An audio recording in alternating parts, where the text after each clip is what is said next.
Be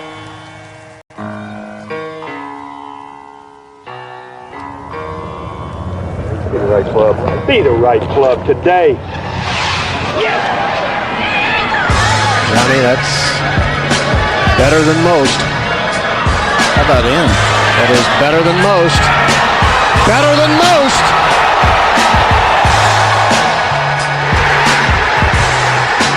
Expect anything different?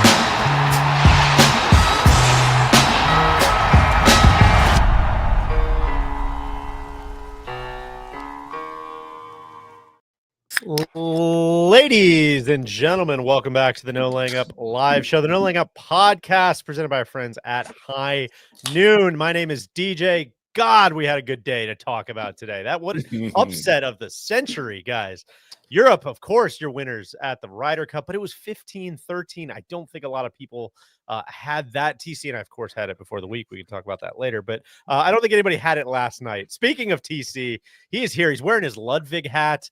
A lot of interesting fashion from the whole squad today. TC, glad tidings, my man. How are you? Glad tidings. I'm great. It was a more wrenching day than I think I bargained for. Eventually got it done, and just really, really proud of the boys. The boys got it done. The badge and the boys. Speaking of the boys, a couple of Team USA homers down there. Randy looking like Guy Fieri with the Reds shirt. Just a delightful day on a couple counts for you, I would imagine. Absolutely. Our Reds backed into the postseason. I'm still wondering. Marlins. That's right. I'm still wondering how in the world I ended up on Team USA before this weekend, but it was exciting. I know we'll get into it, but goddamn, was I rooting for 14-14. And of course, last but not least, a guy who stakes his reputation on this event. I think he had to be a little nervous. I think he had to be a little nervous going in today of just like, does this event suck now? What's going on? But we're so back, Solly. I know it wasn't the result you were looking for, but I think we are back. It was a remarkably fun day. Comeback aside, it was even like just from the jump, the vibe was so much better out there. And it was fun.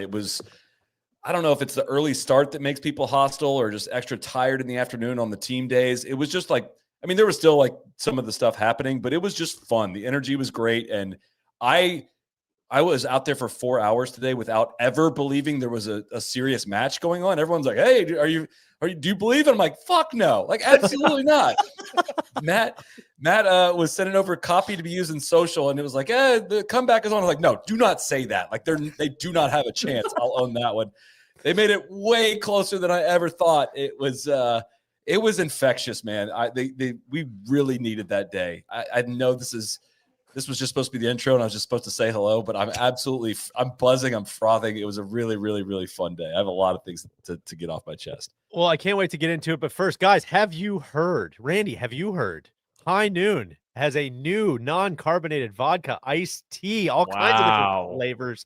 New vodka iced tea Lake Pack introduces 2 new exciting flavors, green tea and half, alongside the classic original tea and peach tea flavors. The Lake Pack brings together real vodka, crisp iced tea, packed for maximum flavor to bring wherever your day takes you. Visit highnoonspirits.com to find a pack or Lake Pack near you. High Noon, sun's up. Another thing you may have noticed today, a lot of Titleist drivers in play this weekend, guys, particularly Titleist GT2 and GT3 drivers. Cam Young got the single session going this morning by absolutely roasting his GT2 10-degree driver off the first. Very fun to see him out in the first match today. Going to talk a lot of Cam Young, I have imagined. The GT2 head is ideal for players who want stability, ultra-fast ball speeds, high launch and forgiveness across the face. GT3, on the other hand, is going to give you slightly lower spin and flight, as well as offer a bit more adjustability with the ability to adjust CG location from heel to toe. GT3 is the choice of Justin Thomas, playing in that group behind Cam Young today. Electric stuff from him as well as the 2025 U.S. Open champ, who has jumped from 146th in strokes gained off the T2, 36th since making the switch. Not a math guy. Big improvement there.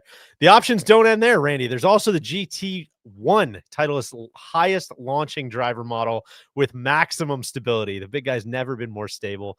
And GT4, which is the lowest spinning, lowest launching option and features a more compact profile. So guys, that's a lot of options. That's a lot of versatility. What does that mean? Go get fit. Go get fit. Go get sorted out. But the best players in the world know the importance of being totally dialed into their equipment, and more of the best trust the performance of Titleist drivers. The most played driver this week at Bethpage and the most played driver on the PGA Tour. Visit Titleist.com to learn more about a fitting near you. Gentlemen, a lot of ways we could go here. TC, we're going to hear all about the brilliance of the European team. I can't wait to talk to that. But Solly, I'm going to throw it to you first here in the most succinct way possible. If somebody missed the last 2 years, what sum up the story? 2 years? If they missed the last 2 years, what happened? If someone was like, I've never heard of this Ryder Cup thing, everybody at work was talking about it. What happened? I want to hear you sum it up.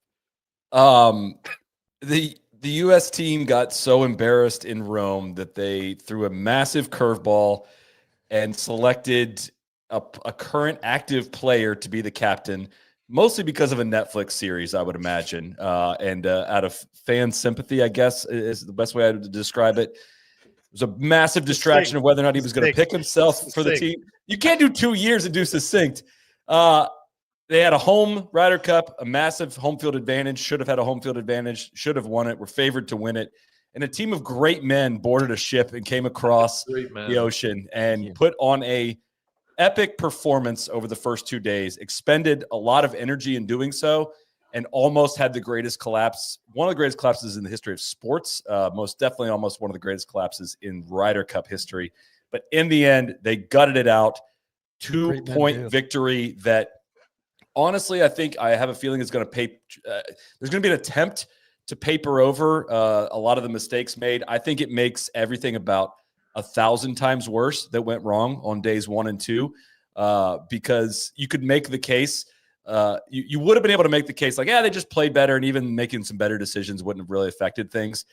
No, the decision, like blowing this, is like it's one of the biggest gaffes in Ryder Cup history, modern Ryder Cup history, definitely since we've been covering it. Team Europe is a formidable opponent that must be taken seriously. They're gonna do all of the necessary, address all the necessary details to be prepared to play their best golf. And if you hand them any advantage, they're going to take it, and they took it, and they deserve to win. I mean, Europe is definitely the deserving team to win this Ryder Cup, and it's really, really impressive to have won this on U.S. soil. TC, annotated version, footnoted version. What did he miss? What do you agree with? What's your perspective? No, I thought that was a very classy, all-encompassing, fair summary from Solly. And I'll take it back to Whistling Straits. I think we heard a lot. And Solly, I know you were acquitted on these charges. So in the press we're a little worried for a minute. For those that weren't listening, Rory referenced, might have been an exact quote of mine when he was getting interviewed on the 18th green. He said, I heard so much about this decade of dominance for the U.S. And I was like, I said that. Like, that is about me. But in the presser, Alan Shipnuck asked about it, and Rory repeated that line back at him he's like, what about that decade of dominance, Alan? So I think he was referring to Alan. I am guilty there, but I do not believe that was a public shot at me. I deserve it. I 100% deserve it, but I do not believe that's what it was. You hid behind Alan, made him take the bullet on that one. Yeah, what were you thinking about that one, Alan? No, but I think very much, very much an interesting Sunday, which I think makes it like you kind of view everything through a different lens. But I come out of it like really impressed with, like, they got off the bus immediately and they were prepared as all get out. And I think the continuity thing and going from a home Ryder Cup victory to an away Ryder Cup with pretty much the same team in place and the same captain with 2 or 3 years more experience as well of doing this, it's just immense. And I think even from an assistant captain perspective, like just all of the leadership on that team, both players and captain and even support staff, it's just like, it's awesome. Can I add on to that, TC, of just that like, I think the same team, but like a team in a little bit worse form than they were going into Rome and going on the road makes it that much more impressive of just like getting everything out of it that they possibly could. Like it wasn't like I was kind of pointing out the 4-ish guys at the bottom of Team Europe as being potential weaknesses, but they covered over it so well on the road. That's just like, man, that's just really, really, really impressive. And Solly, I think on that note, I think Fitz is the one that really, excuse me. Fitz is the one that really sticks out on that front of like Luke basically telling him, hey, like, I want to see you play well these next 2 weeks. Make the choice for me. And he did that. I know you're very emotional and you got a lot going on in your system right now. I had something go down the wrong pipe. No, but I thought Fitz showed up in a big way and kind of papered over some of those concerns on form and all that, right? Oh man. Randy, as kind of an impartial, you're not on the many of the Ryder Cup preview podcasts, but I know we're locked in all weekend. What was your kind of biggest takeaway, macro takeaway?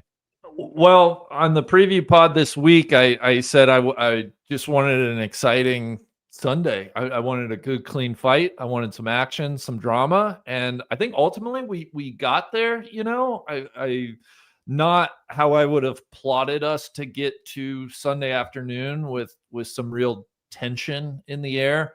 But I commend the U.S. team for showing up today, at least. So, listen, I'm chuffed, and I think Solly's going to go into it. It sounded like today on the grounds was spectacular, and I think having a close Ryder Cup like this truly is what this event needed. I'm honestly kind of glad that Team Europe has won now. It gives the Americans a real goal to go chase in 2027 and beyond. And I think as far as the Ryder Cup at large, it's good. I think it's in a healthy place leaving Bethpage. So I really am happy for that. I think my big takeaways agree with all of what you guys have said. The thing that stuck out to me was Rory saying in the press conference. The press conferences were awesome, as they always are. They were what they lacked in fireworks and backstabbing and bus running over. I thought they made up for in substance and thoughtfulness and like even humility and just like it was actually really good stuff. And juxtapose Keegan with ZJ. Yeah. Keegan was great. Like Keegan was very gracious and very, very thoughtful. Fell on the sword too much, honestly. Yeah. But I thought what Rory was saying, and he was very clear because he was asked a lot about, as he should have been, the pounding on the dais in Rome. The hardest thing to do is win an away Ryder Cup, and we're going to go do it in 2 years, mark my words, type of stuff. And then not only did he go and he, had all this kind of other turmoil, and he won the Grand Slam, and he had all these other things. He also showed up in what had to be the hardest week of his life, I would imagine, considering the fan atmosphere and playing on the road and all of the mental stuff that goes along with that. And he played unbelievable golf and he did it. And his big takeaway that I'm alluding to was as soon as the last putt dropped in Rome, they had a fun night and celebrated. And then it was like immediately 12 guys switching over to like, how are we going to win at Bethpage? I'm not here to relitigate all the Keegan stuff, but juxtapose that with like, we don't know if our captain's going to play or not, leading up 2 weeks in advance.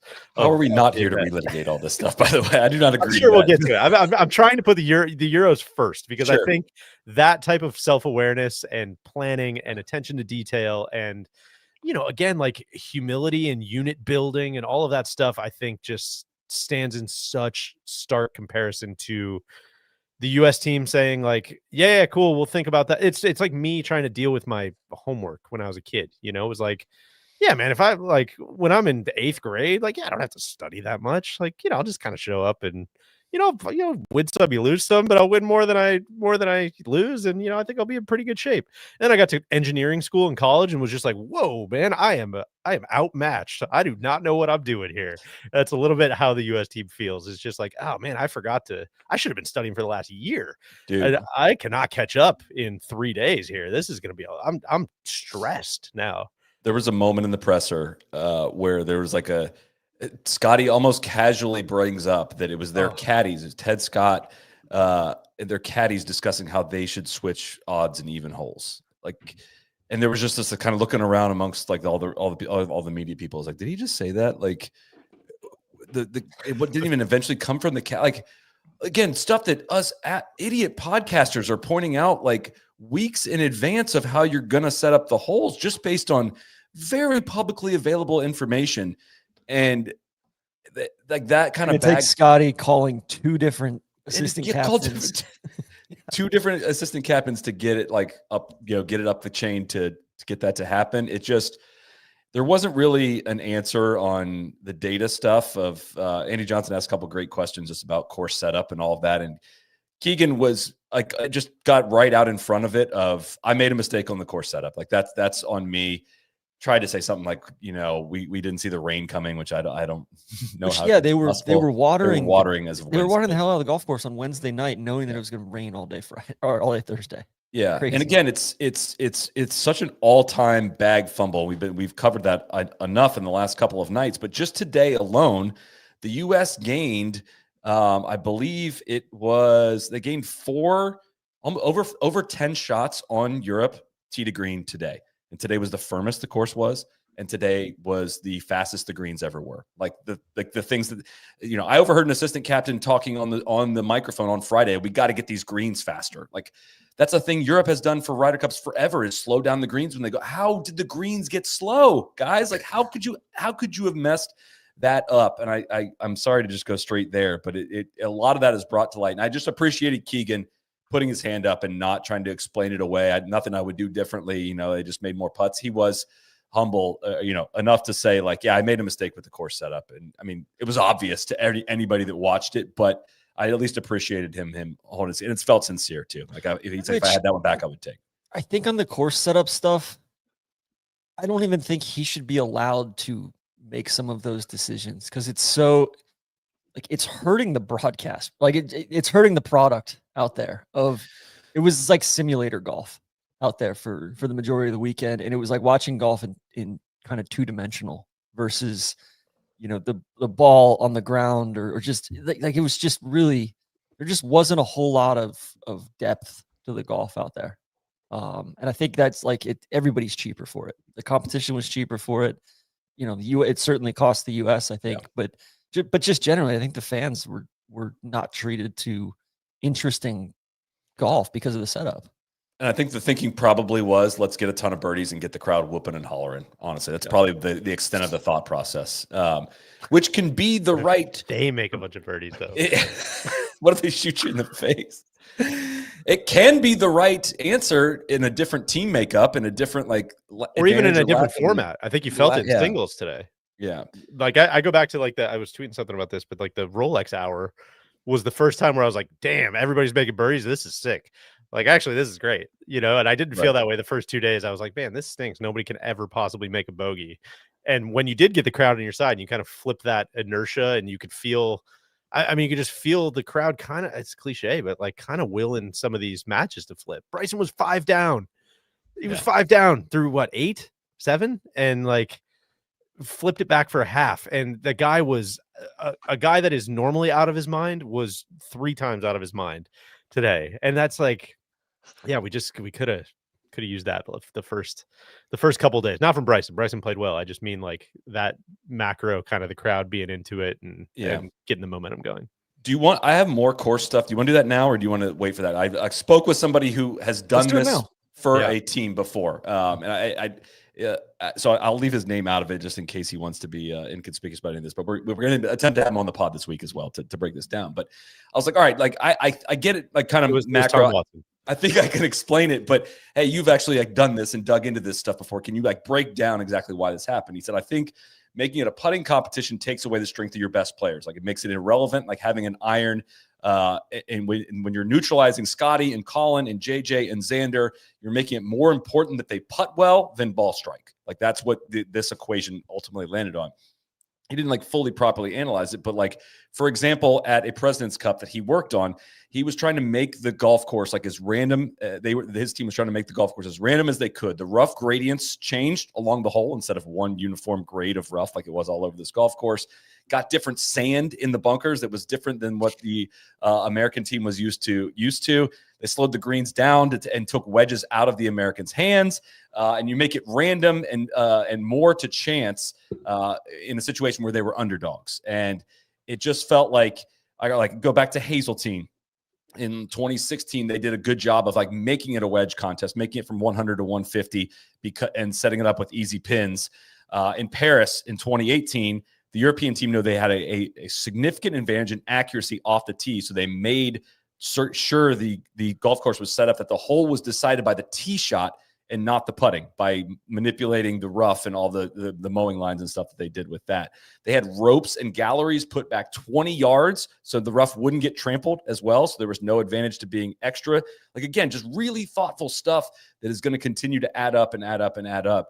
And then there's, the U.S. putter, like on paper are better putters, but they were not obviously this week. And you put all your eggs into the basket of making it a putting contest. It's a very big risk that you will get fucked. And they did get fucked. So they also made driving just less important than usual.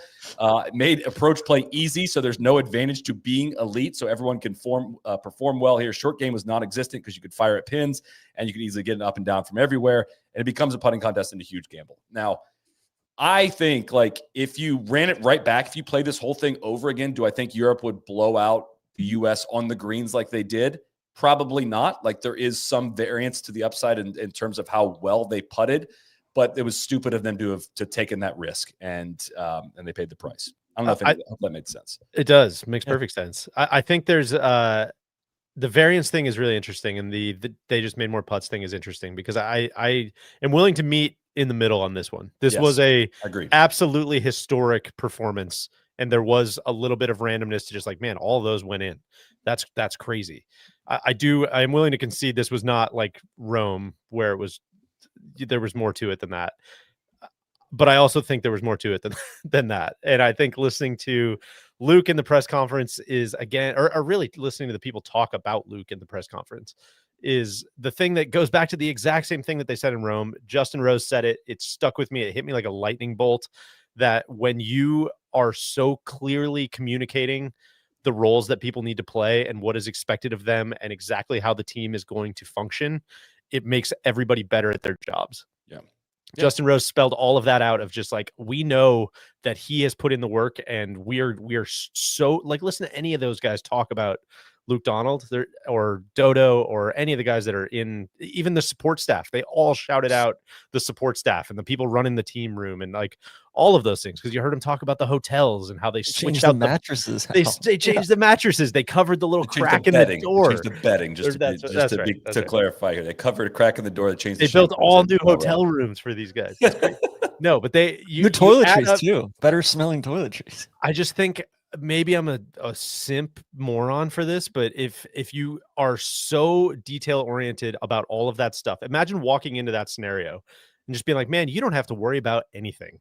Like I have got you and I've thought of anything that you need to worry about and I'm 3 steps ahead and I've already got you taken care of. Is some of that bullshit? Totally. But is it going to help you play better golf? For sure. Man, like how do those guys, that's proven. We always joke about like, why do all these guys walk to the first tee like they're 8 feet tall? It's because it's all of that stuff behind the scenes. Nothing is going to convince me otherwise. And again, I think the U.S. actually did make some strides on this. We can talk about that later, but dude, they've got 30 years of catch up to do on this stuff. TC, is that jive with where you're head's at? No, I definitely think it jives. And I think it also jives with going back to, post Rome of like immediately setting their sights on, hey, what can we do better? How can we take the show on the road? Like just being unified around, this is our goal. Like this is these, Brandel kind of bottom lined it earlier on Live From. He said, when they said that out loud and said, hey, like our goal is to go win in New York.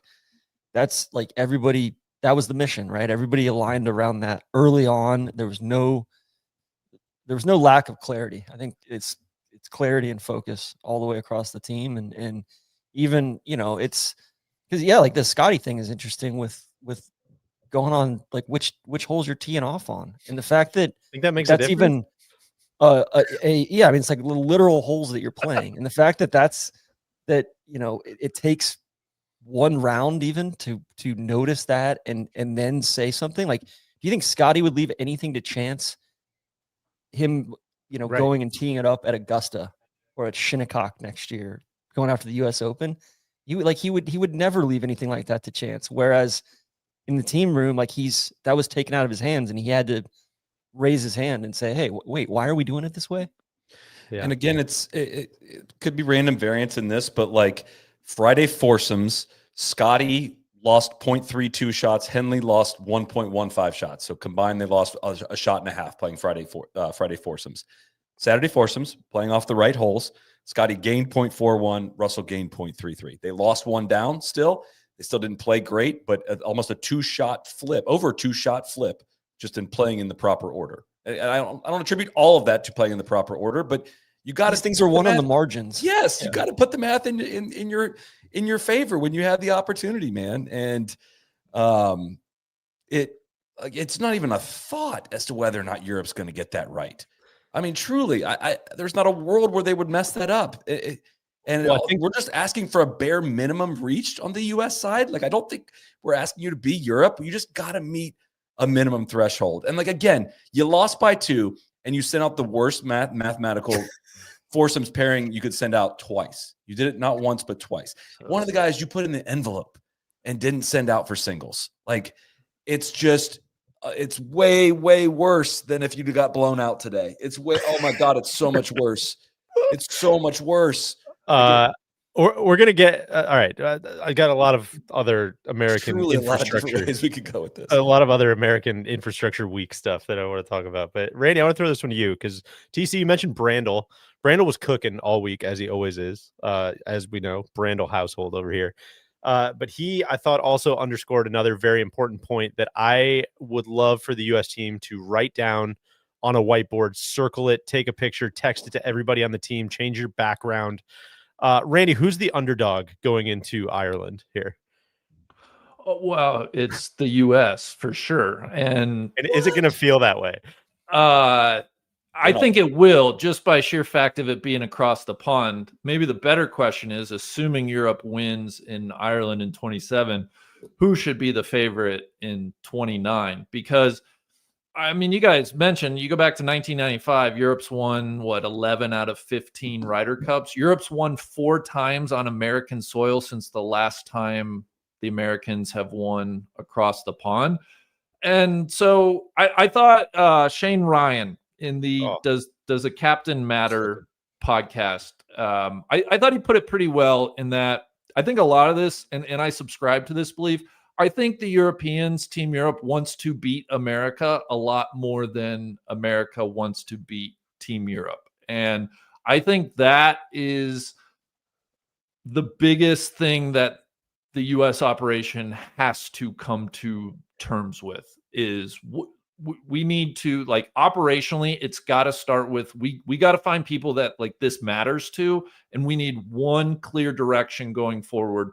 We need to beat the crap out of Team Europe. And I don't know if it's like a GM and it filters down to the captain and the players, but like, I feel like they have to get aligned on, do you guys want to win this?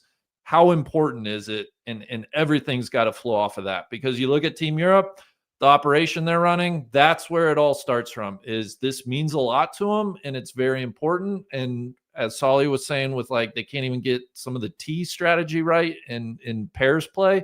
Like, the proof is in the pudding. It doesn't, by action, it doesn't mean as much to the Americans. And I think Team Europe deserves to be favored in this event until we see some tangible evidence that has flipped. Randy, we talked about this a little bit last night of just like, who is actually making that decision. I was going to say, trace this back to DP World Tour versus PGA of America. Like, the support team on the DP World Tour, like European Tour side, is massive, and heavily invested in winning and winning only. Like, they had their team doctor, like the European Tour doctor, DP World Tour doctor, is who came up with, like, hey, you guys got to go. You got to go Sunday from the BMW. You're going straight to New York. And no one is allowed to leave the Eastern time zone for the 2-week period. No one's allowed. Ludwig was the only one that went home in that time period, but he was still on East Coast time.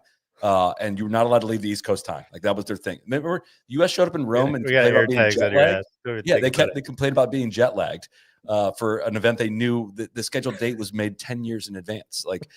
Like that level of detail and that's not happening on the PGA of America side. Like, they just don't care about this. So who's the guy that like, does it have to be Scotty? Almost, if Scotty says, hey, You know, like this is not acceptable. And like I'm the lead dog. I'm gonna band together with 2 or 3 other guys, and like we're calling the shots here for the next 6 years. You know what what? is You know what does what I that think- look like? Yeah. God, I don't know if we want to go there now. I was not expecting to go there now, but you know, I think it might be TC. I know we talked about Tiger last night as the potential captain, and I do not want to be a prisoner of the moment here. I was very blown away by Keegan's humility in the press conference. I wonder if he would consider treating it the way Luke Donald treats it. Truly, in a way that's like, this is going to be my thing, and I am going to learn from my mistakes, and I'm going to do it differently. Because I don't think that the one and done thing is going to work. I think if you're going to flip, like that was the entire thing that Luke Donald said. It was like, won't work what without was- yeah. somebody above the captain that gives a damn. Like, Yeah. if you're gonna switch captains every 2 years, you need better infrastructure in place. And that's where I'm like, dude, I don't know how you pull that out of thin air, or who are, to your point, Tron. I don't know who that person is. Yeah. And Solly, I can see the look on your face, and before you hit me in the face with a shovel here, I'm very upset. I'm very aware upset. of all the mistakes he made as well. That's not the problem. It's not the problem. I think that I know he's going to keep playing golf, and Exactly. yeah, I do get that, and that's where I'm like, it requires Luke Donald. Like Luke Donald had to punt on his playing career, and that's what I'm trying to get at. Is maybe Keegan would want to, maybe he'd want to do that, and if he doesn't, then that's totally fine. But if it's not him, then I truly don't know who it is. Well, and then who do you even go to? Do you go to Derek Sprague and Don Ree and you say, hey, this is the way it's going to be? Or like I don't even know what the governance looks like. That's interesting. Yeah. Well, there's a committee, right? There is representation from the PGA of America on it. I think JT and Spieth are on it. I think Furyk is on. I don't know. I don't remember who makes up the committee now that makes this decision. I was trying to dig to the bottom of this week of like, how did Seth Wall land? End up like Seth Wall didn't just like roguely make the decision. It was his idea, I believe, but had to get approved by the committee before it got extended to Keegan, right? So.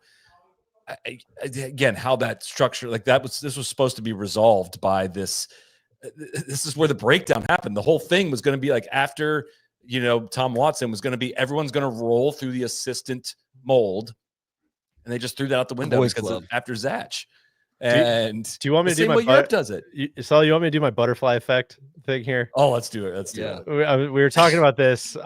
This might go over like a lead balloon. I have no idea, but we were saying Solly and I were getting a kick out of tracing it back. How did we get in this position? Okay, how did Keegan Bradley become the captain? So let's just pause. Neil, welcome to the show, Neil. Neil, if you're listening on the podcast, you did not see Neil just snuck in the back door there. Great to have you. I came in the front door.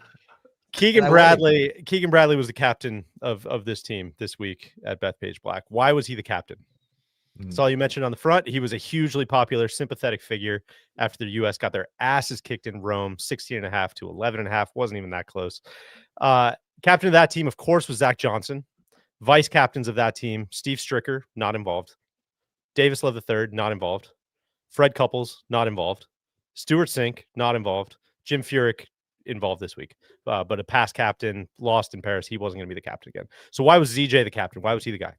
According to Brendan Quinn in The Athletic, he was picked because, as Davis Love III said, he was a guy that everyone trusts. This was a great Athletic piece about, Zach Johnson's ready for the moment. Always fun to read these, like from the days in the lead up before the event starts. There's a quote from Zach Johnson in that same piece. Quote, given the candidates ahead of me in age, and I would say clout, I thought there were a couple other guys that would probably be chosen. To be honest, I thought I might be in line for a President's Cup a few years down the road, but not for this. But Davis Love said he was a guy that guys trust, and Davis Love is an interesting character in this because, of course, he was the first captain post task force, right? So you got to think Davis Love has got a lot of thumb on the scale. Randy, let's go back to the task force, should we? Yeah. This was, of course, after the beatdown in 2014. The idea here is to institute some continuity into the process, but also free up these players. We don't want to be too tight. We want to be loose. We just need a captain who's going to let us do our thing. Go revisit some of Steve Stricker's quotes from Whistling Straits. It was not a lot of strategy stuff. It was not a lot of we did this because of this. It was like, man, I'm just trying to kind of get the team room dialed, make sure these guys don't have to go to too many dinners and just get out of the way. So Those guys crushed it on course setup. So they did. Take some That's credit true. for that. Yeah. It's back to the task force. This was an 11-person task force that was set up here. 5 players, 3 former captains, and 3 PGA of America officials. Do you know who the co-chairs of the task force were? Not players, not captains. You're not gonna Bishop. guess. Very close. We're not there yet, TC. We are going to get there. Oh, Pete Bavacqua. Pete Bavacqua was one, and Derek Sprague was the other one, who is now the current CEO of the PGA of America. Very notably, Paul Azinger not on the task force. Ben Crenshaw not on the task force. Azinger was asked, he declined. He said, "I'm not ready to just go sit on some task force. I don't know about this." So, Randy, why did the task force exist in the first place? Let's keep going back. Of course, everybody knows this one. Tom Watson, Phil Mickelson, all of that stuff. I'm sorry you took it that way. Nobody here was involved in any decisions. Just an awesome press conference. Go back and watch it. Can't watch it enough times. So why was Tom Watson the captain in the first place? This goes back to your guy, Ted Bishop, TC, the former CEO or president, I guess, at the time of the PGA of America. He was famously fired after this Ryder Cup for calling Ian Poulter a quote "lil girl" on Twitter. Also, a quick note: before he left, he was one of the guys involved in awarding this Ryder Cup to Bethpage. So that's another just how did we get here? Early days of Twitter too. How did we get here? Moment. And Bishop, in case you thought he was out on an island, this is from SI. This was like kind of 10 years after the fact. What happened to Ted Bishop? Sort of story. Quote, what was really ironic was the Tuesday before the matches, Pete Bavacqua, then the PGA of America CEO, now the athletic director at TC's beloved Notre Dame, came up and said, quote, "If we win, why would we not bring Tom back as the Ryder Cup captain again? We could not have a better Ryder Cup captain than Tom Watson." You talk about everything flipping. People were critical of Tom and me for making the decision. So very interesting. But why did Ted Bishop make this choice?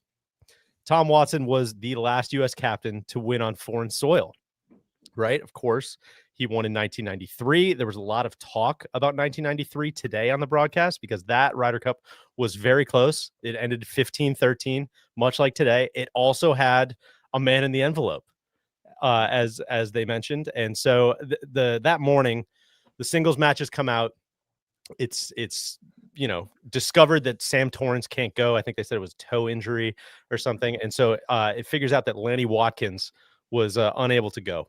Okay. And so, Lanny Watkins preferred to be the man in the envelope. So there was some shifting of the singles matches that had to go on. And so, the guy who was supposed to play Sam was another guy who now had to play the guy that Lanny Watkins was supposed to play against. That guy was Jim Gallagher Jr. of Golf Channel. And that week there was an article from Golf World that came out that rated each player's strengths and weaknesses. It said that Gallagher had, quote, the heart of a lamb and would be turned into chopped liver by the Europeans. But he went out, won his singles match, a crucial point in a 15-13 Ryder Cup that made Tom Watson the last U.S. captain to win on foreign soil. Do you know who he beat in that match? That was still Bernard Gallagher, wasn't it? Oh, the captain was that was the Gallagher. Great man, Seve. He beat the great man, Seve. Oh my God. So I tell you this, guys, why is Keegan Bradley the captain of this Ryder Cup team? Because Seve could not beat Jim Gallagher Jr. in 1993. That's what I have to say. Well, Wow. About that. You could also go an entirely different route with the butterfly effect of, I couldn't quite nail this down, but Tiger was supposed to be an assistant captain to Jim Furyk in Paris. Yeah. Tiger ends up making the team as a captain's pick, and they'd sub in a new assistant captain. I couldn't quite figure out if that was ZJ or not. ZJ might have already been an assistant, but that landed him being an assistant up into getting into the presidency. But also just like, if you pull it on the other side, like, Stenson bailing also led to Luke Donald, who's now going to be known as one of the greatest European captains of all time. That happened because Phil Mickelson started a golf league, and it happened because the PGA Tour took $1 million out of his match prize fund, and he got super pissed about that, started making up lies about revenue sharing and NFTs. A lot of $20 billion of NFTs. You could probably Dean Foods was probably involved there. I'm sure there's some gambling stuff that had to happen before he left for that. It just is like, I'd say it can go all the way back to Tony Jacklin as well. Lord Darby, who appointed Tony Jacklin. Whoever made Lord Darby a lord, that probably is pretty important. I don't know who that would have been, but I think you could trace it all the way back to George Washington if you really wanted to. But I thought about doing a whole other Luke Donald one and tracing it back to Sevy as well. But I figured we'll just is the solution to have Jim Gallagher Jr. be the next captain?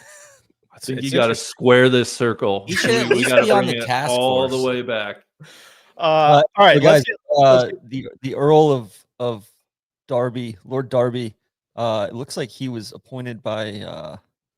Oh no, that was a much older one. Sorry, there's a ton of Earl of Darbys. We're gonna do that in the second That's half. next. We're gonna get back to that. That's gonna be on Tron's channel. Solly, let's get back to the week at hand here, shall we? And I think we do that with our ServPro Mulligan. I had a feeling that was coming. ServPro, the #1 brand in cleanup and restoration, known for making any mess like it never even happened. Solly, we're gonna give you the stage here. I want to know, you're on record a lot about this Ryder Cup. I want to know what are the things you didn't see that coming? If you could list those off. I think if you want to do butterfly effect, let's go back to the RV. I regret saying something about a decade of dominance for the U.S. Coming up here. That is the biggest regret comment I think I have. I still going back in that moment of time, I think was justified. I didn't see things playing out this way, but the U.S. was looking far more talented. And I look back at that 2021 team and I wonder what the hell happened to, honestly, Patrick Cantlay, Colin Morikawa, Justin Thomas to a certain extent, and just kind of wonder how we got here. But I do have to apologize for that one though. Talking myself into the fact that the home field advantage couldn't be broken. I didn't think you could punt the home field advantage back to the other team, but the U.S. leadership proved that is possible. I also have to reverse apologize, and say a mulligan I won is all the dunking last night and saying that this wouldn't be close. Somehow I was not only wrong about who would eventually win it, but wrong about the fact that it wasn't tough. Yeah, that's tough. I have middled this so bad in the worst possible way. That's 3. Number 4, doubting Team Rose for even a second. That was something I'd like a mulligan on. Morikawa, 0-2-1. I think he was misused. I think he's not as bad as people have made him out to be in this, but 0-2-1 is not the contribution that was needed, and I'm sure I'll take heat for signing off on that. Onsite did not pass my eye test. I felt like every time I saw Colin come through, it was missing a big putt in a big moment. I know the stats may say something else, but he was below average. I felt like the chatter on site was like, this guy's he's a little boy. I mean, is he bringing energy or no taking presence? Energy? No, yeah. I feel like the fan. Anything. I was getting that sense from fans, like, oh, God's going to come down to Colin. I heard that today from somebody other than us, someone other than us in the gallery. Like, oh God, it's going to come down to Colin. We're screwed. I just real quickly, because maybe Colin wasn't put in the best positions, but if you're good and you want to be good, and he's a 2-time major champion, and sometimes you need to play above coaching and go out and just make some plays. And I think that's where Colin falls woefully short. I don't disagree with that, Randy, but it's also just imagine if Tommy didn't get to play with, you wouldn't say that to Tommy. If Tommy got a really bad, again, this wouldn't happen, but if Tommy got a really bad pairing for foursomes and didn't play good enough to overcome that, we wouldn't hold that against Tommy. He should have Tommy gets to play with Rory in foursomes, and Tommy has a skill set that complements Rory's really well. Morikawa has a really loud iron play tool that should have been, through course setup and a pairing, used to the benefit of the U.S. And the exact opposite is what happened. I just don't think that's Colin's fault. He is clearly less than his top level of play, but it was the U.S. leadership's job to get the most out of him in that, and they let him down on that front. So listen, is he a little boy compared to his previous levels of skill? 100%, but that doesn't mean he couldn't be properly utilized or utilized better. That's my only defense I'll make of Colin. So, is there any other takes you want to isolate into this flooded? Is that not enough? Asking. Oh my God! I feel like we're in a nice quarantine. I think you need to here. Get him out. It's like an amnesty box, man. Apologize for Ted Scott. Yeah. Why would I apologize for Ted Scott? I mean, if we want to go so hard. Yeah. You've ridden Tito Francona, great man, really hard this season. Genius move for him for the Mets to lose. I'm just teasing.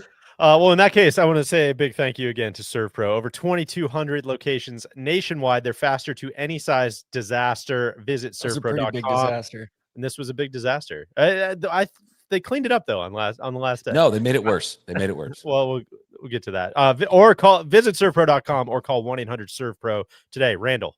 Well, I don't know if you want to go here, but I thought TC said something interesting and we didn't really touch on it about Darby stuff.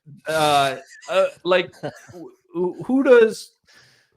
who needs to give a damn first? Like, does this start with Scotty and a guy like JT? Maybe honestly, Bright. Like, where if the worm's going to turn for Team USA, can it come up from the player level? Does it have to start administratively from the top with somebody at PGA of America? Like, I think that's a really interesting question. I'm not sure I have an answer, but I would love to see a guy like Scotty, start expressing how much, like, put it out there, like winning 2027, major personal goal of mine. And I'm going to do everything in my power to put us in a position. Like, I just begin to take some ownership, I guess, of this thing. But I thought that was, I don't have an answer, TC, but I do think it's a good question.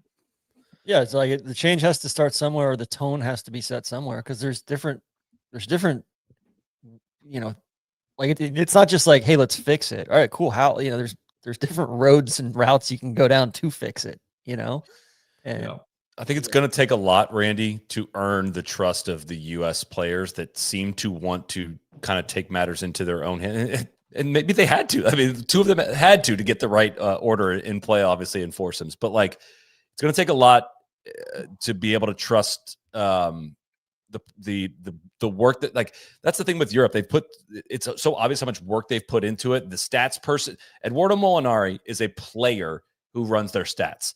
The U.S. has a group of nerds like myself that run the stat stuff that are not players, and players are not inclined, and captains, I think, are not inclined to trust them. So they need a better bridge of the gap between those two things. And they need a person who can be the symbol and can be the leader and the person that's going to inspire Scotty to be what you're asking him to be, right? I don't think that's something that Scotty's going to reach on his own.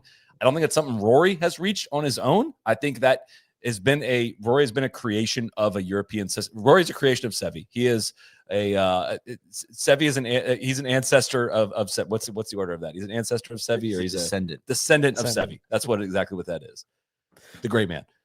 Well, we have like this whole lost generation, I guess. Yes. Because the Tiger Phil void. So then who's the captain is the question. Right. So that's the ultimate issue that we're trying to solve for. And I guess you can look at it two ways. Like, the PGA of America could go out and appoint somebody and give them power to be like a Ryder Cup czar. But ultimately, if the players aren't willing to, like, be quote unquote coached, or if they're not bought in, it's not going to matter. Yeah. So you kind of have a chicken and an egg situation. But I would love to just, it's at the point now where, like, some of these American players, I'd like to hear, like, hey, we're tired of getting our asses kicked. Like, something's got to change. Have a bit of pride is I guess where I'm looking for.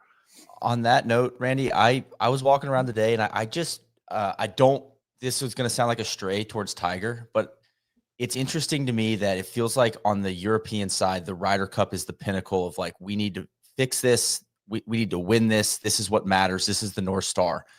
Tiger's busy trying to fix the PGA Tour.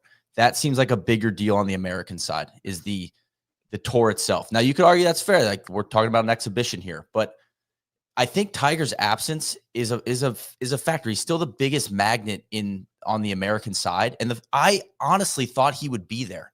I'm surprised he wasn't, that he didn't show up to at least watch and stand on the first tee and clap and just be the cat. And I think that him dapping those guys up on the first tee, like, that honestly, like, matters, I think. And I feel like I feel bad. I feel like I'm, throwing him under the bus, but, like, it's time. I think it's time for him to take, until he takes the reins and is the Ryder Cup captain. I feel like everybody else is going to feel like they fall short, because there is this lost generation, and it's like you're skipping something. You're skipping, like, that's the dude. Like, why doesn't he pick up the torch and, like, go with it? And I guess he's busy. He's got a lot of other shit going on. A bunch of media. But I think that's a problem. Whether he has a good reason for that or not, I think that is a problem for the U.S. And I was thinking about that today, walking like on the Green Mile back from 7 Green to, the arena at 17. I was like, where the fuck is Tiger, man? Just truly, like, I bet that's what casual fans are asking. Like, why isn't he the captain? This is stupid. This is complete conjecture in my mind. Like, Tiger captained a President's Cup team. He's been assistant captain in the Ryder Cup. I would not surprise me, based on the facts that we know, that just Tiger has some distrust and lack of loyalty to the PGA of America, or lack of sense of like, I'm here to serve the PGA. And I think that's what I say, a very valid reason. Fair. Like, I'm just honestly approaching this as like, what would a fan that's walking next to me be thinking? Sure. It's like, like who should be I asked a couple people today. I was like, who do you think should be captain? Who did they answer? Phil would be cool. Or where's Tiger? Why doesn't Tiger do it? Just kind of like a innocent, harmless question. It's like all this bullshit behind the scenes is preventing the U.S. from getting out of its own way. I really believe that. I heard an interesting theory today from somebody who is somebody that knows things, that said he would not be surprised if Tiger was the captain in 2027 through the means of getting a massive appearance fee from JP McManus to come build interest for Adair Manor, JP McManus, who owns Adair Manor. Like if he got paid by JP McManus to be the captain. And listen, maybe Tiger would be a bad captain. Maybe he wouldn't listen to the stats guys and he'd take them paintballing and they'd all, get mad at each other, whatever. I think it's almost like that's a stepping stone. Popping ACLs everywhere. Yeah. You need to almost get him out of the conversation a little bit. It like, you need to flush that out of the system, I think, because he did do a good job with the President's Cup. I mean, they won that one. I know he played too, but, I just think that's going to kind of be an undercurrent until there's like an answer there. That he's not involved is just weird to me. I think there's also a weirdness. TC kind of alluded to this too, and I don't think this is exactly, it's not like the Ryder Cup's for sale on eBay right now. But if the SSG stuff starts to percolate and the tour starts shaking around, like if there is a shakeup in who owns some of these properties and SSG / the PGA Tour becomes a majority owner in the PGA of America and or the Ryder Cup, then maybe all of a sudden that's a different incentive for Tiger. Yeah. But again, that's not gonna that might not happen for 8 years, who knows? But it's kind of I feel like the tour is gonna turn the screws. I mean, they're gonna come after this thing because I think there's growing discontent. And like you know what? I don't have a problem with that because I think the PGA of America has gotten so greedy around this event that the tour should own it. The players should own it. What if, riddle me this, what if the tour, the players do own it? It's a massive commercial property. The tour owns the President's Cup. What if they sunset the President's Cup and play the Ryder Cup every year? I just don't like that. I don't think that's it's just cheap. Ignore that. Ignore all that. This thing's for money now. Like this is an investment for this for-profit entity. You get to have this event every other year, and you get to have it on home soil every 2 years instead of every 4 years. What did the Shark say? Finally, golf has been turned into an asset class. That's all. Wake me up when the Ryder Cup started to do an asset class, man. That's all. We are there, brother. That's all I'm here for. Who else? Like, who are the other legitimate candidates over the next decade? To be, I would have said Heather McMahon, but she resigned in disgrace this week after the first tee. No, but I mean, like, is Matt Kuchar is probably on the short list? Like Matt Kuchar, Brant Snedeker, Gary Woodland. I'm just going off probably. Like the vice captains. Brendan Steele. Webb's got to be up there as well. The fact that Brendan Steele was hanging out with the U.S. team this week, got to be up there. Yeah. Where did you see Brendan Steele this week? I saw him in a cart on 16T yesterday. He's like absolutely. I was like, that looks like Brendan Steele, and I saw his badge. I was like, that is Brendan Steele. He can have John Curran and Brendan Steele out there. I saw Jamie Lovemark was out there too, being a kart driver. I guess. Lovemark. There is a bit of a lost generation. I think that then you think like who else who's on the live side, right? You got Phil, you got Bubba. Brooks is not quite there yet. I'm calling out names of like this generation that's a bit that's lost because there's all the ones on the Euro side. Who am I missing there? Kevin Na, Charles Howell, Kevin Na. I'm calling out live guys. It's no bad ideas. I'm just throwing them out there. DJ. I mean, DJ is captain. DJ, yeah, DJ. Oh, Sick would that be? Danny Lee, who's the American citizen? They have announced who's the President's Cup captain next year. I thought it was going to be Snedeker. I have no idea. I think he was like the odds-on dude to be President's Cup captain. But I don't know. Randy, I want to move back to the X's and O's of this week a little bit. Talk some grades. You know, everybody was very, very, very taken with your rankings, your proprietary models about who you're rooting for. Those are B, private. I think your great man index, which I certainly want to poke through as we go through this list. And so I think you're the only one of us that's worked in any kind of educational system. So you seem like a natural starting point to be the proctor of the exam this week and start Sure. dishing out some grades. Sure. All right. A question for the group. Are we grading the United States alongside of Team Europe, or is Team Europe kind of graded in their own cohort and the US graded in their own cohort? I think it should be a holistic. They're all taking the same test. Okay. yeah. All right. Also, we forgot P earlier as Yeah. US guys in this lost generation. And Lady J.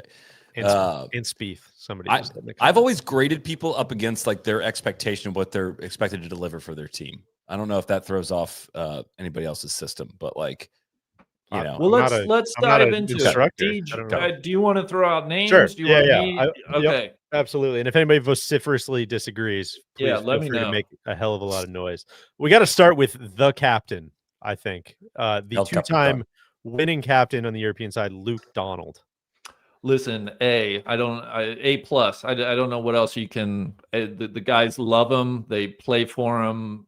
He's got all his I's and T's and J's dotted and crossed. Like super prepared. Oozes confidence. Not sure what else you can possibly ask for him. Anybody little bit- I disagree? mean, Anybody want to I take would- some shots? I would say I agree with all that. A little boring, you know, could use it like Not a content king. not a content king. So if I'm gonna knock him for anything, it's like that he's just he's kind of That's not in my rubric, but that appears to be Fair in your enough. rubric. Okay. Well, no, that's fine. Okay, top point scorer for the week, 4-1-0, Tommy Fleetwood. I think Tommy gets an A. I said Friday, he's a great man in the Ryder Cup. He's legitimately just nails. He's up until he did win on the PD, like he just turns into a different guy. And I think more than that, his personality, I think, yeah, I think it's a solid A. Do you want to revisit anything you said earlier in the week as well on just Well, he was a 0 on my likability score. That's tough. That's nothing personal. I will stand by that, but we are looking into those Feels inherently proprietary. personal. Yeah. I mean, we're looking Randy, into he won the Nicholas Jacqueline Award Jacqueline, presented by yeah. Aon. Listen, he's got a chance to be a 0.5 or even a full pointer come 2027. He's now on What is- Randy's radar. Yeah, what does he would need to have do to like What would he be have to more do? likable to you? I don't think it's anything Tommy can do. It's probably just I think I just need to get over all those predictions and the Tommy and It's something This is a TC thing. could do. You're TC attacking can shut me, up. not Tommy. yeah. Yeah. I think that's the- right. It's all the not fair to close- Tommy. All the close calls and all the losing spectacularly and Yes. humility through all of it. And Randy, if it pleases the court, who's your favorite golfer of all time? Mr. Phil Mickelson. Yeah, no further questions. Can I add one thing on Tommy? I Please. just want to give Ian Finnis a shout out. I rewatched the video from 15 to 16 from yesterday, the kerfluffle. He is Disgusting. the dude. Alpha. He was Ted Scott was like, he bumped into me, he shoved me. They're all talking to Finnis because they're scared of him. They're like, Finno, man, you gotta understand, man. And he's walking up to everybody. Nobody can understand him. He's like, take as long as you need. Let's play golf. Let's play golf. Let's play golf. You know, and he's just regulating. He's regulating the situation, and having him with Tommy, they're the perfect pair. And I just want him to get all the love that he deserves. What did you think about the apology video today? The fact that I didn't see that. What was Ted that? made Oh, Francesco Molinari apologize for Ted No, Ted, that's you not were not at the fair. center. TC. This is absolutely not fair. I missed all of sounded it. like Patrick Reed over there. Oh, not fair. I'm on Instagram, J Ted Scott. I'm a big J Ted Scott fan. I love following him on Instagram. I'm always checking. He's a out good the Sunday follow. sermon. He first thing I He's a saw, I little think bit when of a I hypocrite. woke up this morning, I kind of a cup of coffee popped open the gram, and he's standing there with little Frankie Molinari just towering over him. And just he's saying, you know what? Kind of Tiger got out of the cage yesterday. I was leading. I was leading with the evil in my heart.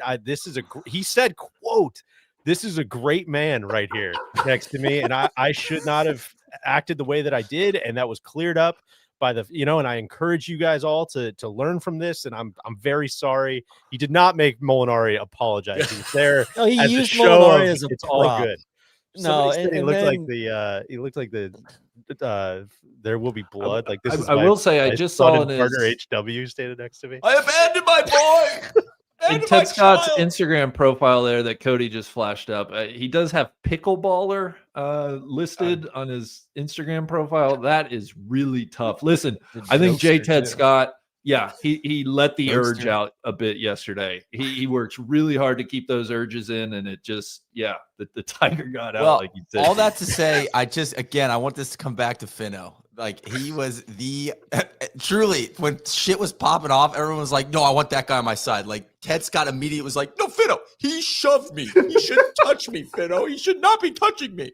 And I hate seeing Solly's guy Jibo get caught up in this too. Oh, he looked so mortified. They had the camera right next to him at the end, and he was just like, "Oh my god!" He looked like the Elmo gif, like just like eyes at the monkey meme. You mean the monkey meme? Yeah, the eyes like, "Oh god, I can't believe what I just did." All right, Randy, we gotta I just watched it a bunch, and I cannot believe that Ted Scott reacted the way that he did. I believe we covered that last night. I think we're ready for the grade. Back on the grades.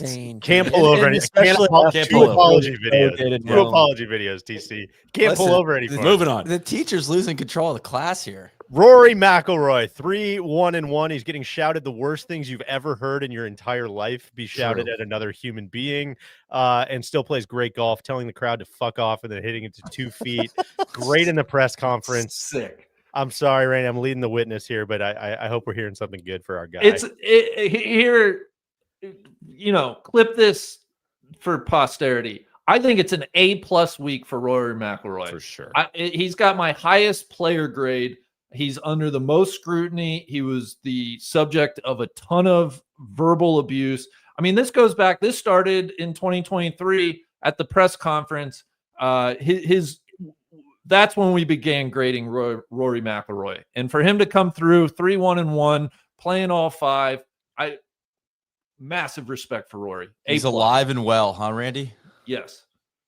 I think I'll be shocked if, I think this took something out of Rory, deep in the reservoir. And I think, do you envision him having any sort of trouble getting up for anything for a while now after this? Because this year it's like he said, he's like, I accomplished my golf goal to win the Grand Slam. He wants to win more majors. He accomplished, this was the biggest team goal to win an away Ryder Cup.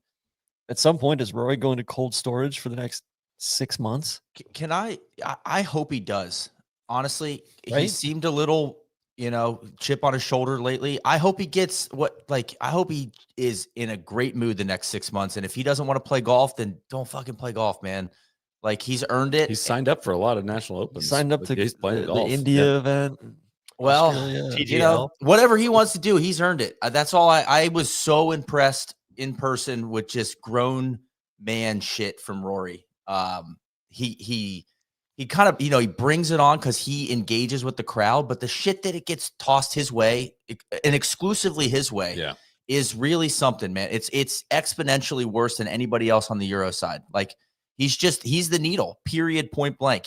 Scotty's the best player in golf, you could argue, but Rory is the man in golf. And that became so clear to me with this kind of casual, I'm going to pop into this big Ryder Cup experience kind of crowd. I mean, Rory was the needle, period. And honestly, some of the things that were shouted at him, I do not feel comfortable repeating on the podcast. Truly sick. What if they're recorded?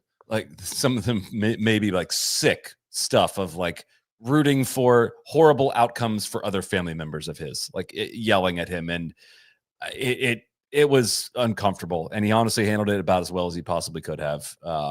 About all of his outbursts at the crowd, even turning and yelling, fuck you, fuck you, fuck you to 3 people at one point. Super justified, honestly. So I'm agreeing with A+. I will say this too. Sorry. I was just gonna say, like, I think this is something that Rory has over pretty much all of his contemporary peers. Like Tiger doesn't have that's something such a good like point. this Well said. on his resume. Phil, like this How many is winning something teams is this? almost unique to Rory. 10, 12, 14, 18, 20. This is his sixth winning team. Jeez. 6-2. Tiger's been on what? 2? 1. 1? He was only on 1. 1999. Only winning team was ever part of it. Sorry, That's the one only more time. thing. Oh my god. Yeah, dude. You wanted to be captain? Cook, Randy. 1999. I just want to, well, I at least want to get the question answered. These guys, we hear a lot about, golfers. They're just like pro athletes, whatever. Like Rory, the way he handled a true road environment and rose to the occasion this week, like this is the shit that like true sportsmen are defined by and judged on. And that's why I'm like, I am so impressed with Rory. Honestly, like this is probably the most impressive to me of anything he's done. And you won't hear me say a bad word about anything. Massive respect for Rory. I think he understands what like the greats in other sports, especially team sports, go through after this week. And again, I just don't think that's something his peers know a thing about, really. Gosh, that's well said. All right, moving on. This test is starting to time out. 3-2, the Butcher, John Rahm. Yeah, listen, great man. A- maybe if he scratches out another half point today, but just a complete tone setter and just a bear of a man in this competition. Yeah, he Went was a bit of a 5 buoy. matches. He was the buoy for the team, though. I think he Carried Hatton. Yeah, he kind of held the front line for him, and then he got at the end. But A truly crippling chip in as well. That was that chip in, the Victor par save on 17 yesterday. There are a couple just backbreaking, suffocating moments. And Rahm is usually kind of at the center of those. His partner, you mentioned him, 3-0-1 this week, Tyrrell Hatton. Super impressed. I mean, we're this is the top of the class. I think Tyrrell is. I put him right there on the Rahm line. I'm not comfortable putting him on the A line with Tommy, so I'm going to give Tyrrell an A- as well. I was really glad he made Colin putt that putt at the very end too. Yeah. It just brought me some joy. I'm going to throw my first challenge flag on the strokes gain side of. He has a beautiful 3-0-1 record. Played a great role as the B player in a lot of those matches. Stepped in when Victor had to pull out as well. Like I'm not going to sneer at that, but he was negative, very close, but negative strokes gain on the week as a whole. Was probably not planning on playing. I guess he only played 4 matches. I was thinking he played 5, but not quite. 3-0-1 record in large part because he had a great man as a partner. So I would bump him down a little bit personally. Matt Fitzpatrick, 2-1-1 for the week. Wasn't quite sure what his role was going to be. Was he 1-6, 1-7? 2-7 coming in. Coming in. I think it was only 1. 1-7. I think 1-7 coming in. Yeah. Randy, Matt Fitzpatrick. I'll say a B+. We got to deduct giving away a 5-up lead today to Bryson. He played 4 That matches. said, if he doesn't get that half, how different does the rest of the day look? True. And listen, this is like, do I put him on that A- line? I don't think he's quite there, so I think I got to put him on the B+ line for me. Big step forward though for him. Yeah, overall, and probably like second to last guy in after Rasmus. I mean, it didn't feel like Fitzpatrick felt like he was bubble man for a long time. TC wrote him off by the middle, like in one of the round tables. I wrote him off middle, and then I said like he played his way back on. Like I think they challenged him, and he definitely answered the bell, and he's been playing like really good golf for the last 3 or 4 months. Yeah. Randy, 4th in strokes gain overall for the week for the entire field. Matt Fitzpatrick. So I could even have an argument for a higher grade for him. Played awesome golf, like really, really, really good golf. One of the few guys against like some of their best players. Yeah. One of the few guys that was ahead of him in strokes gained this week total. Great man. Justin Rose, 2-1-0. I want to know 2 questions, Randy. What's his grade for the week? And is he the 4th great man on Team Europe? Will you officially declare that? I'm getting a lot of questions. Randy, surely Mr. Rose, he has to be a great man. This is a great man, right, Randy? It's incredible what I think of Justin Rose now compared to what I thought of him 5-6 years ago. It's incredible. I'm willing to give him, just by virtue of his whole year, so gracious after the Masters disappointment, I'm giving Justin Rose great man status. I'm comfortable going there. I think he's one of the absolute lions of Team Europe. I think this week was really good for him. Listen, only played 3 matches.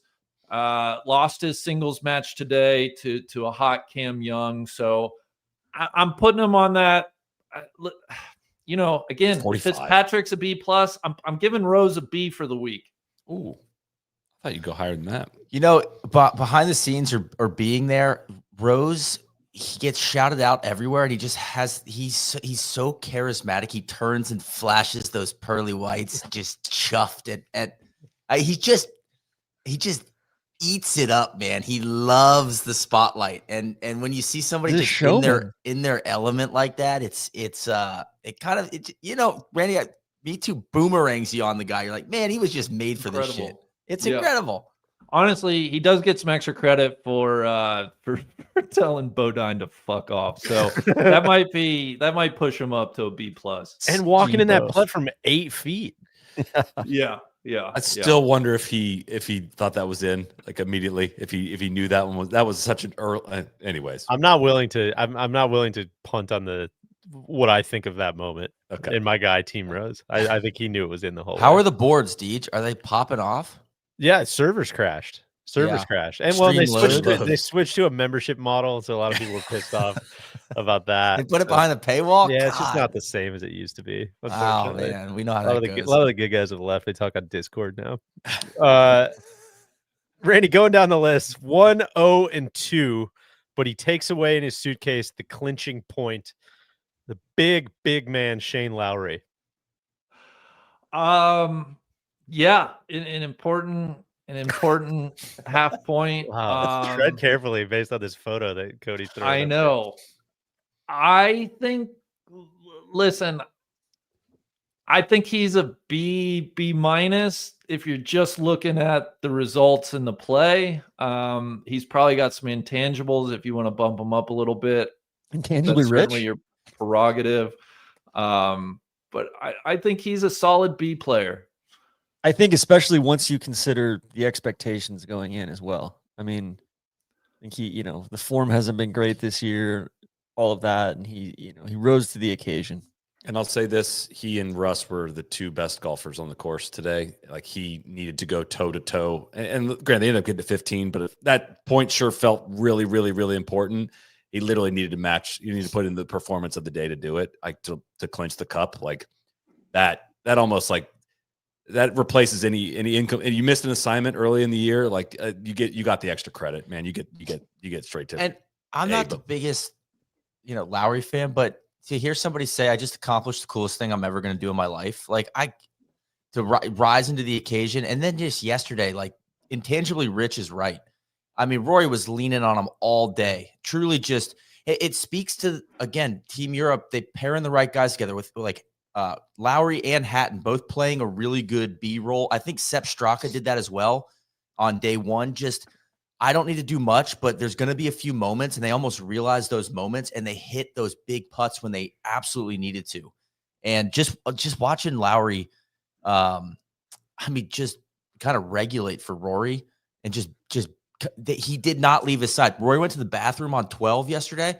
Lowry waiting for him to come out of the bathroom, walk down the fairway with him. Wiped his ass for him, I heard. Basically, but there's something to be said for that. Like, that's not the case on the U.S. side. Those guys are walking on their own down the fairway half the time. Did you guys see that clip of Scotty having to like ask Bryson for Scotty birdied the first hole yesterday, and Bryson got down to like hit his putt before he even congratulated Scotty, and like Scotty had to like wait for Bryson to like fist bump him on his own made shot, and like he looked over at Ted Scott. I'm like, what the fuck is up with this guy from the jump? Like, yeah, they're super close though. The team is super close. It's the closest team we've ever had. They keep telling me that. Yeah, it wasn't even worth last night spending time on how stupid it was to pair those two together when you were down by that many points. But like, also that might have played a factor in the final result. Holy shit. Anyways, please. All right, we've reached kind of the bottom of the team. No shade at anybody, but we'll move through these guys. 1-1-1, big shot, Bob. Yeah, like listen, C plus for Bob. I'm not sure I have anything like noteworthy for the rest of the crew here. I will give Ludwig. I think Ludwig winning his singles match obviously was very important. I think Ludwig is. I think they've tapped Ludwig as. I'm trying to think of this. I just showed Neil the stats. Yeah, but Ludwig's kind of like, you can tell. I think they're grooming him to be the next great man. If there's like another great man coming, it feels like he's in the academy. Yeah, Pre-approved. that's exactly right. Yeah, I think Big Shot. He gets a lot of pre-approval treatment. It's a scholarship that they're. I think Big Shot Bob. I expected more out of Big Shot Bob this week, and he tried to bottle it today as well. I mean, what's his name? McGinley was. I was so happy for you, TC, when I heard that. McGinley was awesome, by the way. That's what I was looking for. He kind of lost his marbles for a little bit yesterday. Yeah, but I don't know. I thought it was why. great. What happened? He was on he's on the broadcast today, and he's like, he just hits this point where it's like fever pitch. They haven't gone to commercial in 75 minutes, and he's just going off, and he's like, "Good, right now is the moment. It's all about metal. It's all about bottle. It's all about all." And I just texted TC immediately, just like, TC, it's all about fucking bottle right now, man.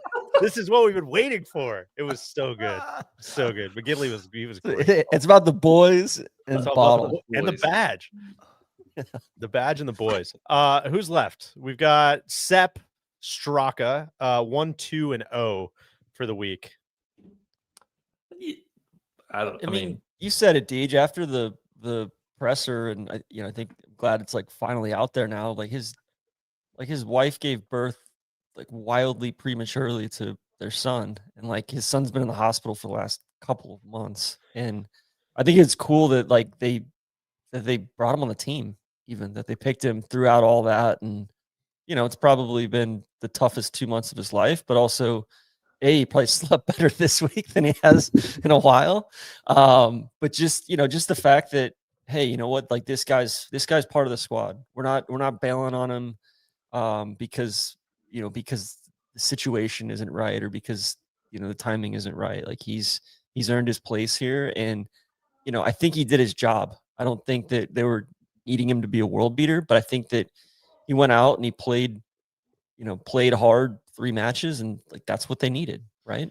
Made a shitload of putts. That's what I was gonna say. The way I felt about Colin missing every time I saw him come through, he missed a putt. It was like Sepp was the opposite. It's like, he made another one, And I think TC, you're right on the personal stuff. Is, I mean, the stars are stars for a reason, and they get put under a bigger microscope. And when Rory's got something personal going on, it's at the forefront, and he's dealing with it, and he gets credit for dealing with it, or he gets shit for dealing with it, or all of that. And there's just, there's 155 other guys on tour that are going through stuff all the time. And Sepp's a perfect example of like, that just really hit me in the press conference today, when like the teammates kind of all rallying around him and riling him up. And he's out there all week and screamed at by people probably. And he's got a newborn kid in the hospital. And it's just like, about more than golf sometimes, I guess, is the takeaway. And a lot of he was catching some fat jokes, some septics, some hair loss jokes. It's just kind of like, it's tough. Yeah. And Randy, what'd you say? You want to give him a D-? Is that what you said? No. I think C. Yeah, he missed some class for personal reasons. I think I will say he's the type of guy that as a teacher you love to have. You can see the effort. I am like true respect for he hit the ball like the worst out of anybody this week and led in strokes gained putting. Like kudos to him for doing that. Yeah. And last guy, Rasmus Højgaard on the European. We didn't do Vic either. Oh, sorry, we didn't do Vic. Yeah, I'll do Vic first. Vic. I don't know. Vic did an incomplete. Feels gotta be. I almost feel like both of them getting incomplete. I feel like Rasmus just didn't really. Rasmus Højgaard wins are getting 2-0. They're getting shut out. I feel like Rasmus might have been on a pass-fail plan, and we might need you to retake the class. Yeah, I think that's right. Do we want to do the envelope stuff now? Sure. Sure. take a quick pause. Victor Hovland, of course, unable to go in singles. You've heard us talk about this a million times, and I think it leads into our next segment as well. But you know, the U.S. has to put a name in the envelope of a guy that is going to get scratched from singles, and they're going to share that point. Each team gets a half point. Today, that was Harris English, who did not go for the U.S. Whoever wants to go first. I know Keegan spoke very clearly about this. The rule needs to change. I thought Luke Donald spoke very clearly about this. This has been a rule since 1971 or whatever it was. The U.S. has benefited from it more than we have. I also just, as a flex, loved that Luke not only rattled off all the years that it happened, but all the people that couldn't go during those. Like, he was just flexing Ryder Cup history on everybody, which, again, attention to details. I thought that was a small but important moment. Solly, they need to change this rule. What do you think? Well, I don't know what you change it to, but I think there's something to be like Keegan. This was misconstrued almost immediately. That Keegan did not at any point blame the final result on this happening. Right? That was not what Just Keegan the was rule saying. needs to change going forward. Rule needs to change going forward for the next Ryder Cup one, because what Keegan had to do was take a guy that automatically qualified for this team and like tell him like, I've selected you to not play today out of the 12 guys. Like it just sucks to have to do. And I get you have to do that even if the other guy, you know, has to withdraw. But like it just the examples that Luke cited when that happened at Kiowa in 91, it was 8-8. So then the score slid to 8.5, 8.5, right? It was not the same effect on the potential outcome as when you only needed 2.5 points to clinch, you got a half point to start the day. And no one, not a single person is questioning whether or not, you know, Victor should, that he wasn't hurt or that there was any shenanigans of any kind. Well, like, there were a lot not, of people questioning it on. well, on I'm X the sure, other day. but like that for here, we're not doing that. That's not what we're doing. That's not what Team We're not USA doing is that, doing. TC. You just don't do that, TC. But in this situation, it was especially like, dude, again, I don't know if you rewrite to say if you're up, if you have a guy that pulls out, like you lose the full point, but that would, it played into Europe's hands to be able to get a free half point today. It almost really mattered. And it honestly might have mattered. Like, who knows how those final points shake out if those match, you know, if it was still up in the air. And I think it is just it's always just going to be controversial when this does happen. I don't have an easy solution. In the Solheim Cup, the rule is if you have to pull out, you concede the point. And does that mean somebody tries to gut it out and potentially hurts themselves more? Maybe. I don't think that's the outcome anybody's rooting for, but this didn't feel good. That's not saying shenanigans. It just like didn't feel good that Europe got a free half point out of it when they couldn't scrape any points out today. It just left everybody with And a the bitter U.S. feeling. also got a free half point out of it too. I was gonna say, beginning of the day, That wasn't a good trade. Like, That's not a hey, good trade. The U.S. Shorten- they're going to get a shorten the half point field. at least. Yeah. Yeah. That's Yeah. Solly, I do think that maybe the captain should step in. Maybe LD should have played today. Here's what I had not heard that idea. Now we're And like, talking. all right, like you want, like it's gonna put a lot more stress on your team, and Yeah. you're gonna have to make a sacrifice here, and you're not prepared. But like, cool, like you know what, like you're the only guy that can step in for him. I wasn't joking. Rather than it come down to the half point, if they would have tied, either a chip or putt off between Harris and Hovland for it. Like you couldn't. That'd have been if they would have retained via the envelope today in the It USA. would've been like the match at Shadow Creek. would have been one of the best and worst results for content. It would be the best for content, the worst result ever for this Ryder Cup. That would have been so bad. I was adamant. I overheard Bryson policy ramifications. Yeah, Bryson was over there like this will have it. I overheard him saying like this will have an asterisk if they do not get to 14.5. Like if they retain this based on this Vic thing, he was like there was a buzz around the green, and I'm honestly glad they got to 15. Because Can I also text thread bunch of buddies, half don't play golf, half sort of play golf. It's like to a casual fan, it's so stupid. They're like, wait a second. So they just give them a half point for and then if they tie, they get to keep the cup. Like all of this stuff is kind of it doesn't really add up to people that aren't lost in the sauce like we are. But to your point, I don't know how you fix it. You might as well just stick with it. It is what it is. I think so. I don't too. think you change it. I think you keep it. I kind of agree. It hasn't happened since whatever I said 1993. For all the people who are like they need to bring an alternate, they need to have somebody else there who's ready to go. Like that seems a little tough, dramatic and drastic to me as well. But I don't know. It's like the reasons it exists is because it's an exhibition. You don't want if Victor's hurt, you don't want him to like. I don't know. Either it matters or it doesn't. I get that, but like you don't want him pushing himself, potentially risking further injury to play instead of giving up the full point. I don't know. It's just I think there's a disconnect between what the fans probably want and what the players probably want on this, and I think the players are probably going to win out. Or just the original spirit of what this competition Yeah. was. Yeah.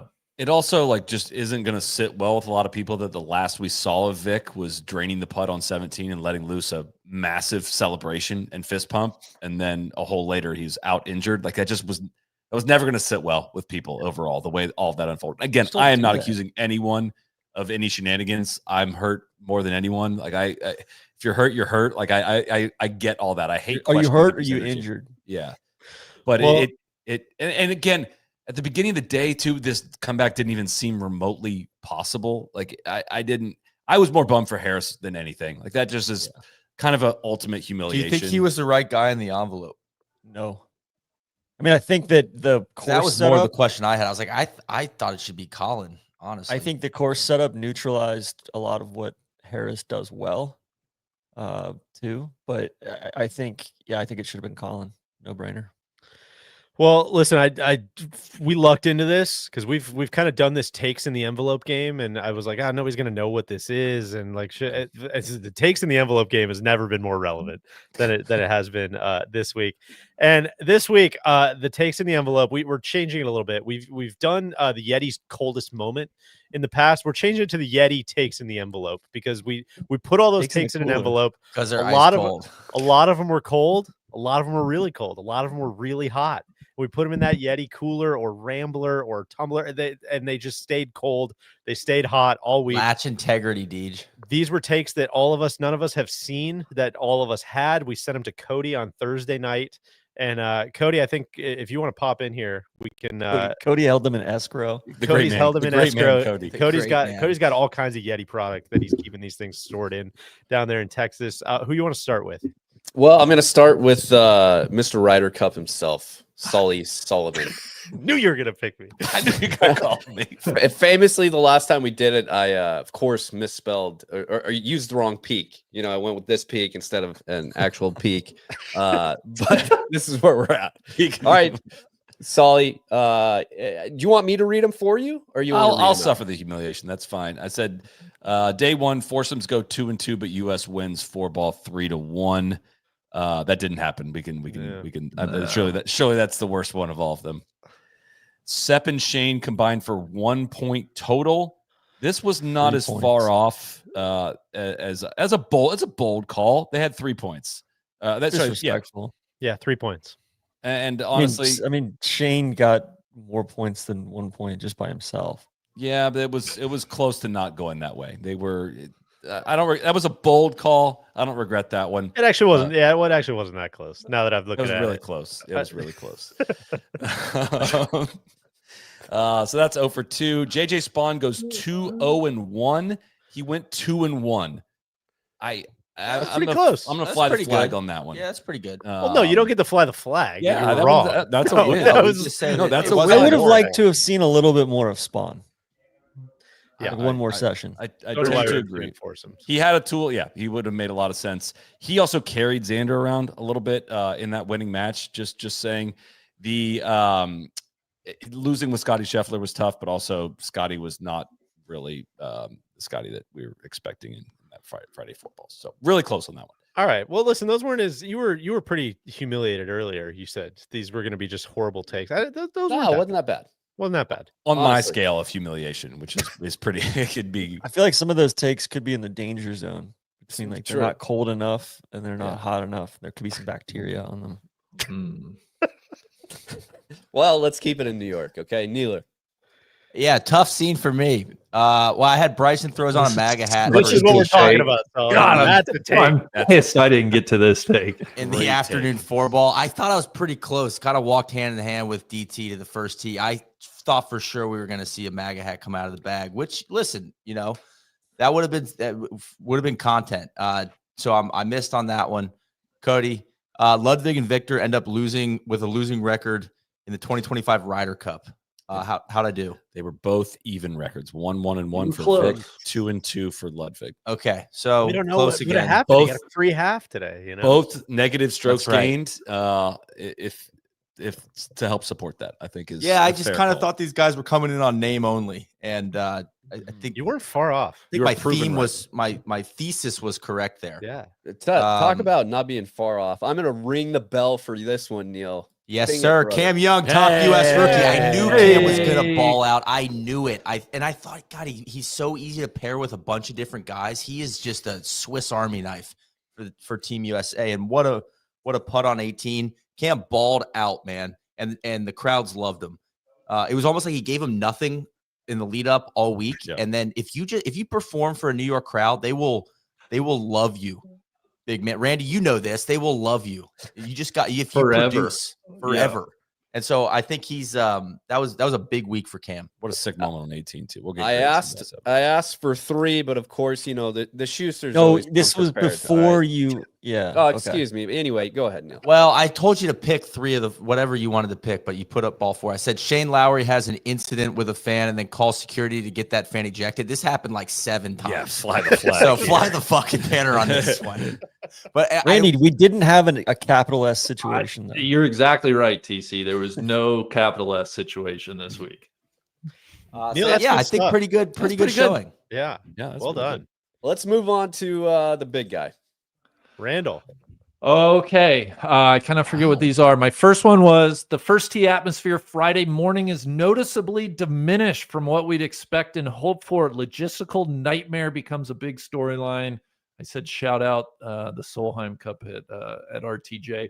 Neil and Saul, you guys tell me. First sentence, Dub. Yeah. I don't think it was logistics that caused. Well, it. there was a transformer that blew up and a telephone pole fell down. So that was kind of a wild card. There was some really, really bad lines to get into the venue on Friday. And then the Secret Service was there. It's just a lot coming at the tournament, you know, the PGA of America. I wouldn't even pin that on the PGA of America. It was some bad luck there. Randy, They were checking wallets. I would call this a win though, Randy. I think No, you nailed I this think in one. the spirit of Randy, I'd call this a half. Is what I I would think call I it. Fair have enough. because I was thinking there would be some self-inflicted goals from the PGA of America. Yeah, or you something, over-explained it. lone You- goals. Yeah. You had it with the first half. I'm not gonna lie. I don't think they really messed that up. Other than Heather McMahon, they didn't mess this up. Sure. Number 2, Randy. Number 2, not good. Benny Bombs enjoys a coming out party for American golf fans. His energy, swagger, and confidence are infectious to the crowds and his teammates. He goes 3-1 this week. Narrator, he did not. Could have put Cam Young in right there, and you would Only have nailed played that. twice. Yeah. Benny Only was guy not- on the U.S. team Then he was not good. played Unfortunately, twice, other than HE who didn't play singles. This one doesn't. God, I was really descriptive with these. The U.S. team wins an emotionally wrenching cup on Sunday evening, just as Captain Keegan and Bryson have managed to piss off all of Europe. Euro scribes are losing their minds because of the boorish behavior on display. Captain Donald and his fellas give us some spicy quotes too. I feel like we were kind of maybe sniffing around on this for a little bit, but You missed the first leg of the parlay there, unfortunately. Yeah. Yeah. I loved some of the Euro scribes talking about the police dogs. They kept referencing the police dogs in the final presser. I like it, Randy. These are big swings. yeah. But I keep There's the I description could have been going. like, JJ Spawn goes 2-0-1 this week. Yeah, I'm You trying literally to- put Benny Booms goes 3-1. That was one of your takes.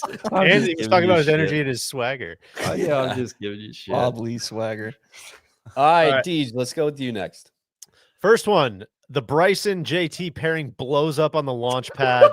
Rom and Hatton win 3-2. I was so close. They won 4-3. Oh my man. god. Fly the banner on that Yeah, one. I feel like that was pretty good. My second one, Neil, I think we got all whipped up about how much we like Russell Henley. Yeah, and how I he didn't think. feel like a rookie. I know. Yeah, I Such said a Russell. bummer. 2-1. Russell Henley is the only unbeaten rookie. That was not accurate. That was not true.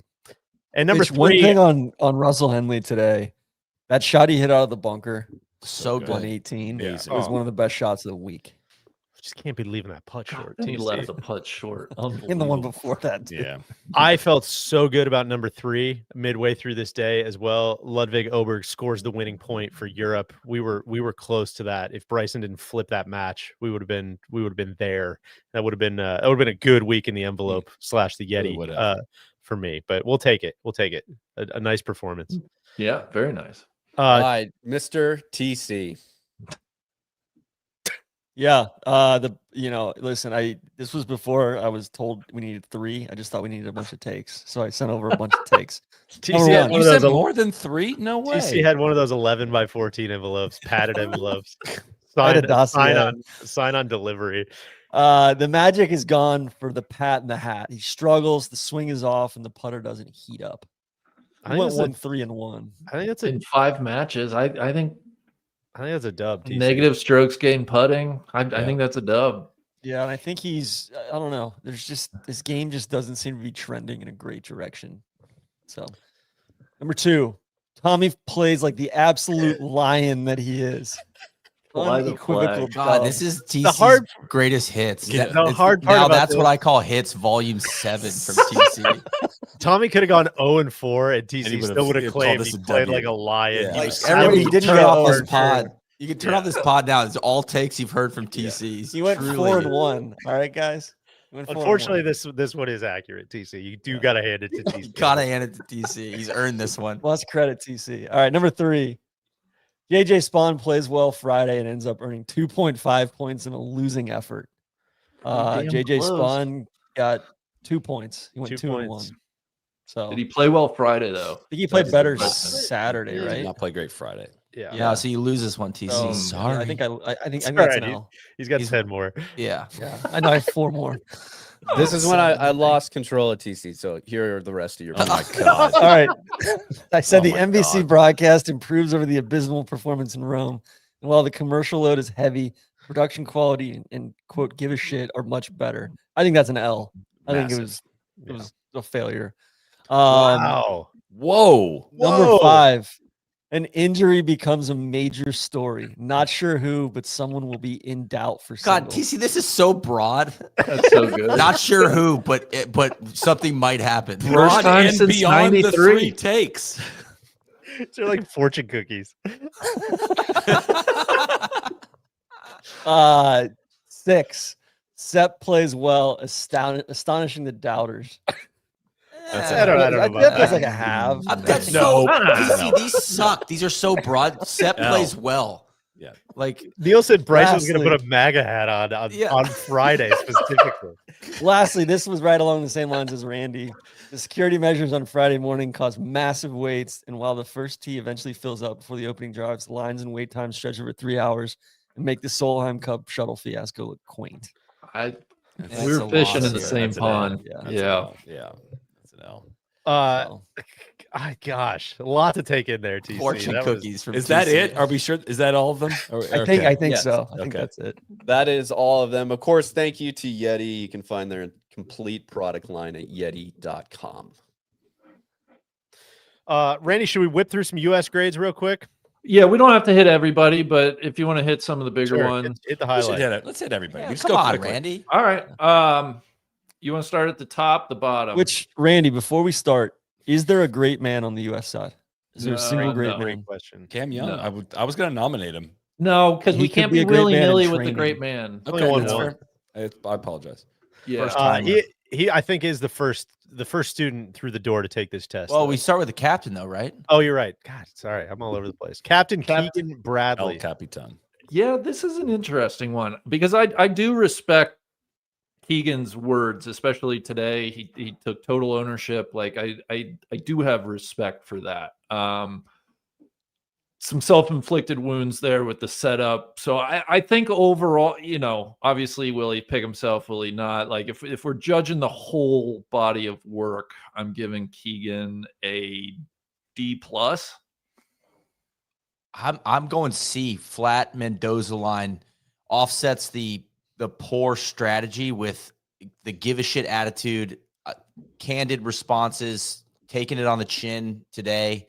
A lot of people texted me again, casual fans, like Keegan seems like a great guy, like a great captain. I'm like, oh, fuck. Do you want a coach though that's going to win the press conference after losses, or I think about that Colin Harris combo 2 days, the setup. Like Guys, I this think is an there's F. much more. Strikes me as Thank you, I need to pass F. this test to stay in school, and it clearly did not pass it, but I'm gonna talk my way into. And honestly, I don't even think because Neil, I'm I don't with even- you. I'm like, man, I like him, man. I wonder wanna- if you I gave wanna him be better. another He's shot not in good. 2 years, would he learn from his mistakes? That's what what I was I'm saying, really, that's right. really, really curious He about. certainly because didn't he learn does from his seem like he mistakes will till Friday.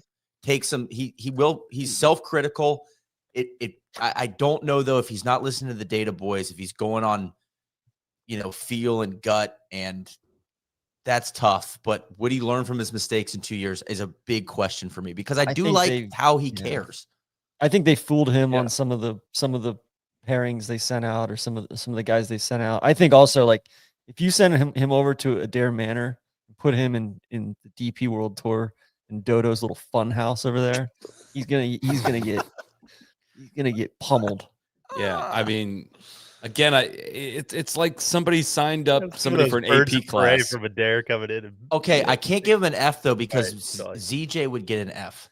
You know what I mean? So it's like he's got to be above that. So He does Randy, not have to be above that. He lost a home Ryder Cup. He lost it in like the worst fashion you could have. I think ZJ might be one of the low key winners this week. Yeah, on the totally and American completely side. fucking up the setup, the pairings, all of it. I still am steadfast. He should have, like, the biggest problem was putting him in this spot. He's a current active player that is focused on his own career, and he shouldn't have taken it if he wasn't going to be fully focused on it in the way that we've pointed out month after month after month, week after week on this podcast this entire summer. Like, he shouldn't have taken it, but it's still like an incredible honor that's really hard to turn down, I'm sure. And it just was the horrible, horrible fit for He it. shouldn't have been in school. He shouldn't have been admitted. Somebody's parent signed up an 8th grader for an AP class, and he failed it. Like, but I realized that I failed it afterward doesn't change anything. I appreciate, like, he's one of the first U.S. captains ever to, like, stand up and say I did some things wrong, but he did them so horribly wrong that there was no other option but to say, hand up here, I made some mistakes. Just started rattling off state capitals at the end. It's like, that's sick, man. That's Not really great. what it was about, but Yeah, this that was was geometry cool. class. Yeah. And he wasn't like humbled during the middle of it either, with like, what, hey, you sending out this English Morikawa thing again? We have a plan. Okay, well, your plan also included putting Harris in the envelope the next day. So I'm sorry, that's one I got to push back on. I think it's an F. Totally fair. Yeah. Randy, we'll call him the great boy. 3-1-0 Cam Young. Again, we're judging along with Team Europe, so I put him on really the same line as like a Tyrrell Hatton, John Rahm. I think it's an A- for Cam Young. 3-1 in 4 matches, home, kind of a quote unquote home game for him. I thought he had a great week. Xander. I think Xander's like I know he's 3-1 in 4 matches. That looks nice. So I'm giving him a B. Where are we at? Cantlay. B minus is fine. Like, Xander's might maybe somebody you want to see a little bit more leadership from. Yeah. Yes, but I was impressed with what he took it to Rahm today. Yeah. And I was, again, I was wrong about fucking everything this week. I thought Rahm was going to dominate that match. I'm a moron. He's out of gas. They were toast, man. Sure. But still, I was wrong about everything. And I was impressed with Xander showing some heart today. Yeah. Cantlay, we talked a little bit about. Sure. Went all 5. Yeah, went all 5. 1, 3, Honestly, and was 1. part of that one winning team. Friday morning, which could have been important.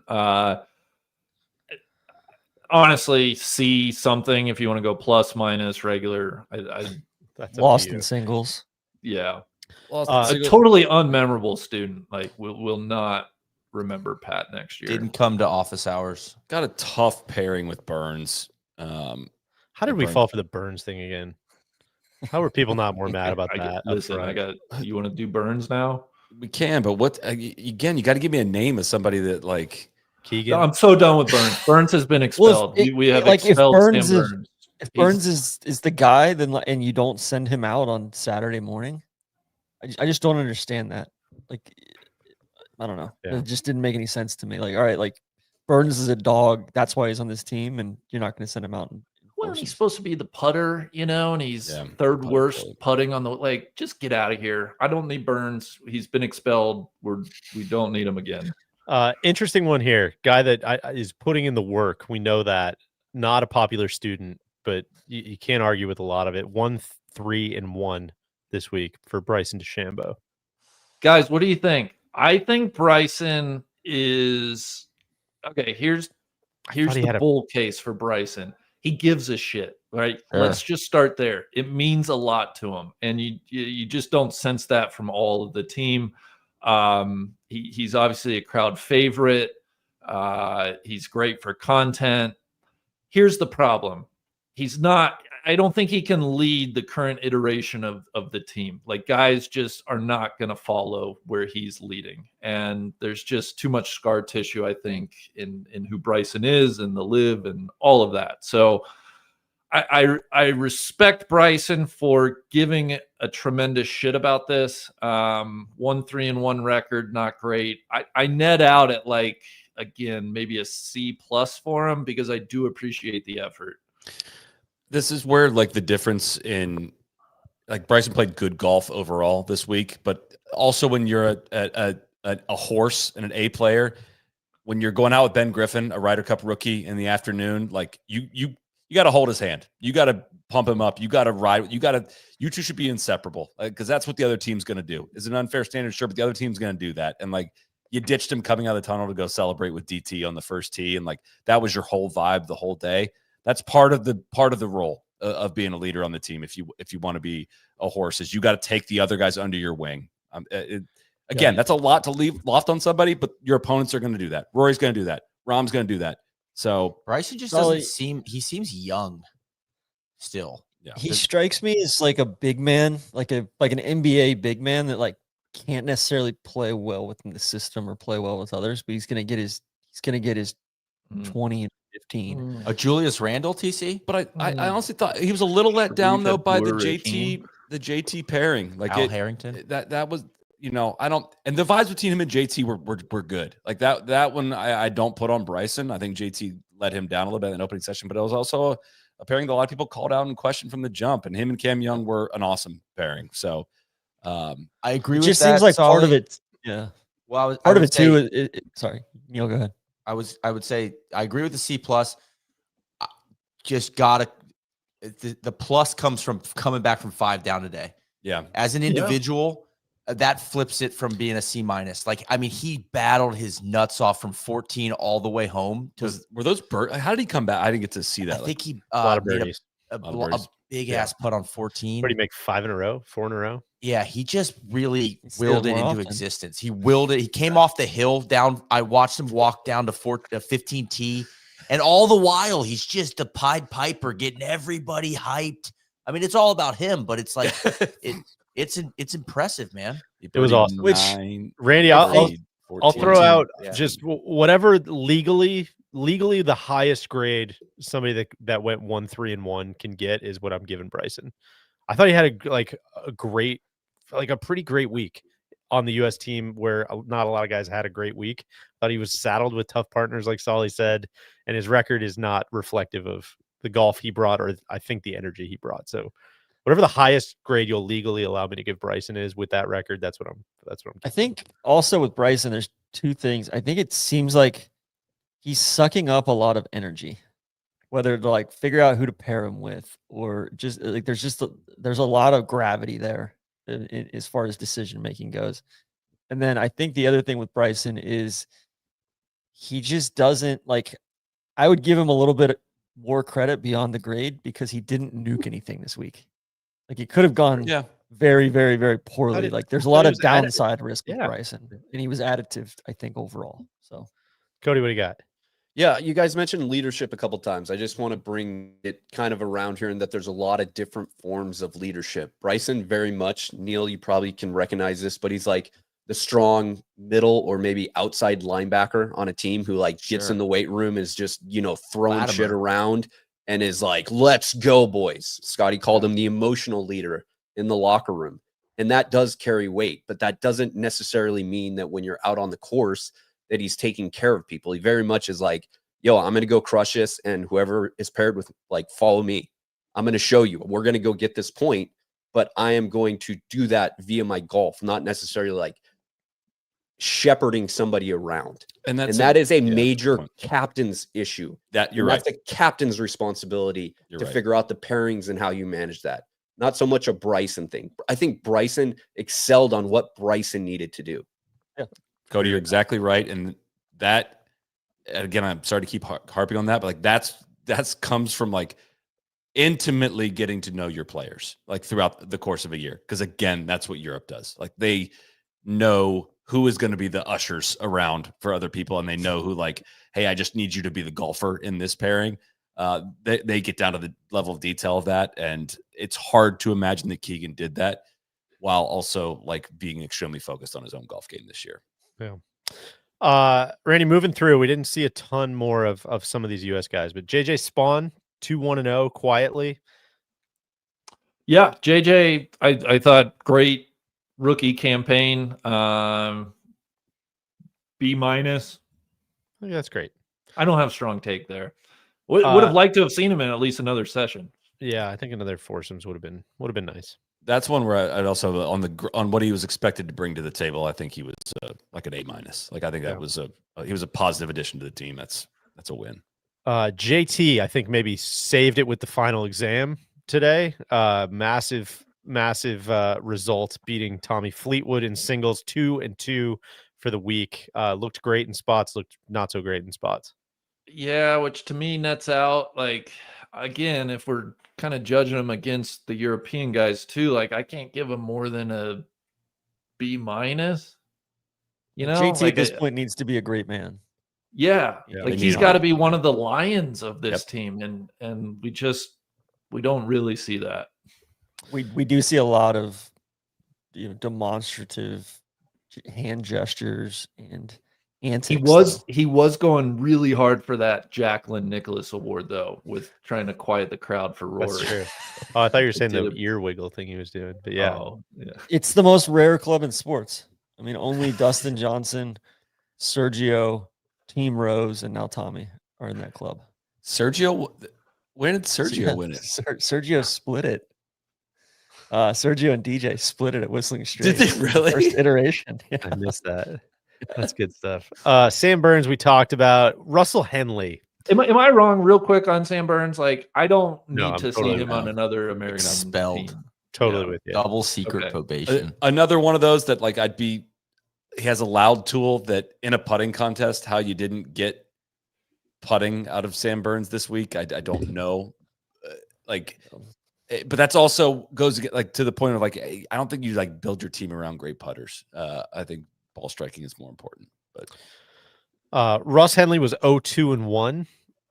Played quite nice as far as the strokes gained goes. I think he got a lot of that in the singles today, where he was the best player. But Randy, I think we need a little more out of our guy there.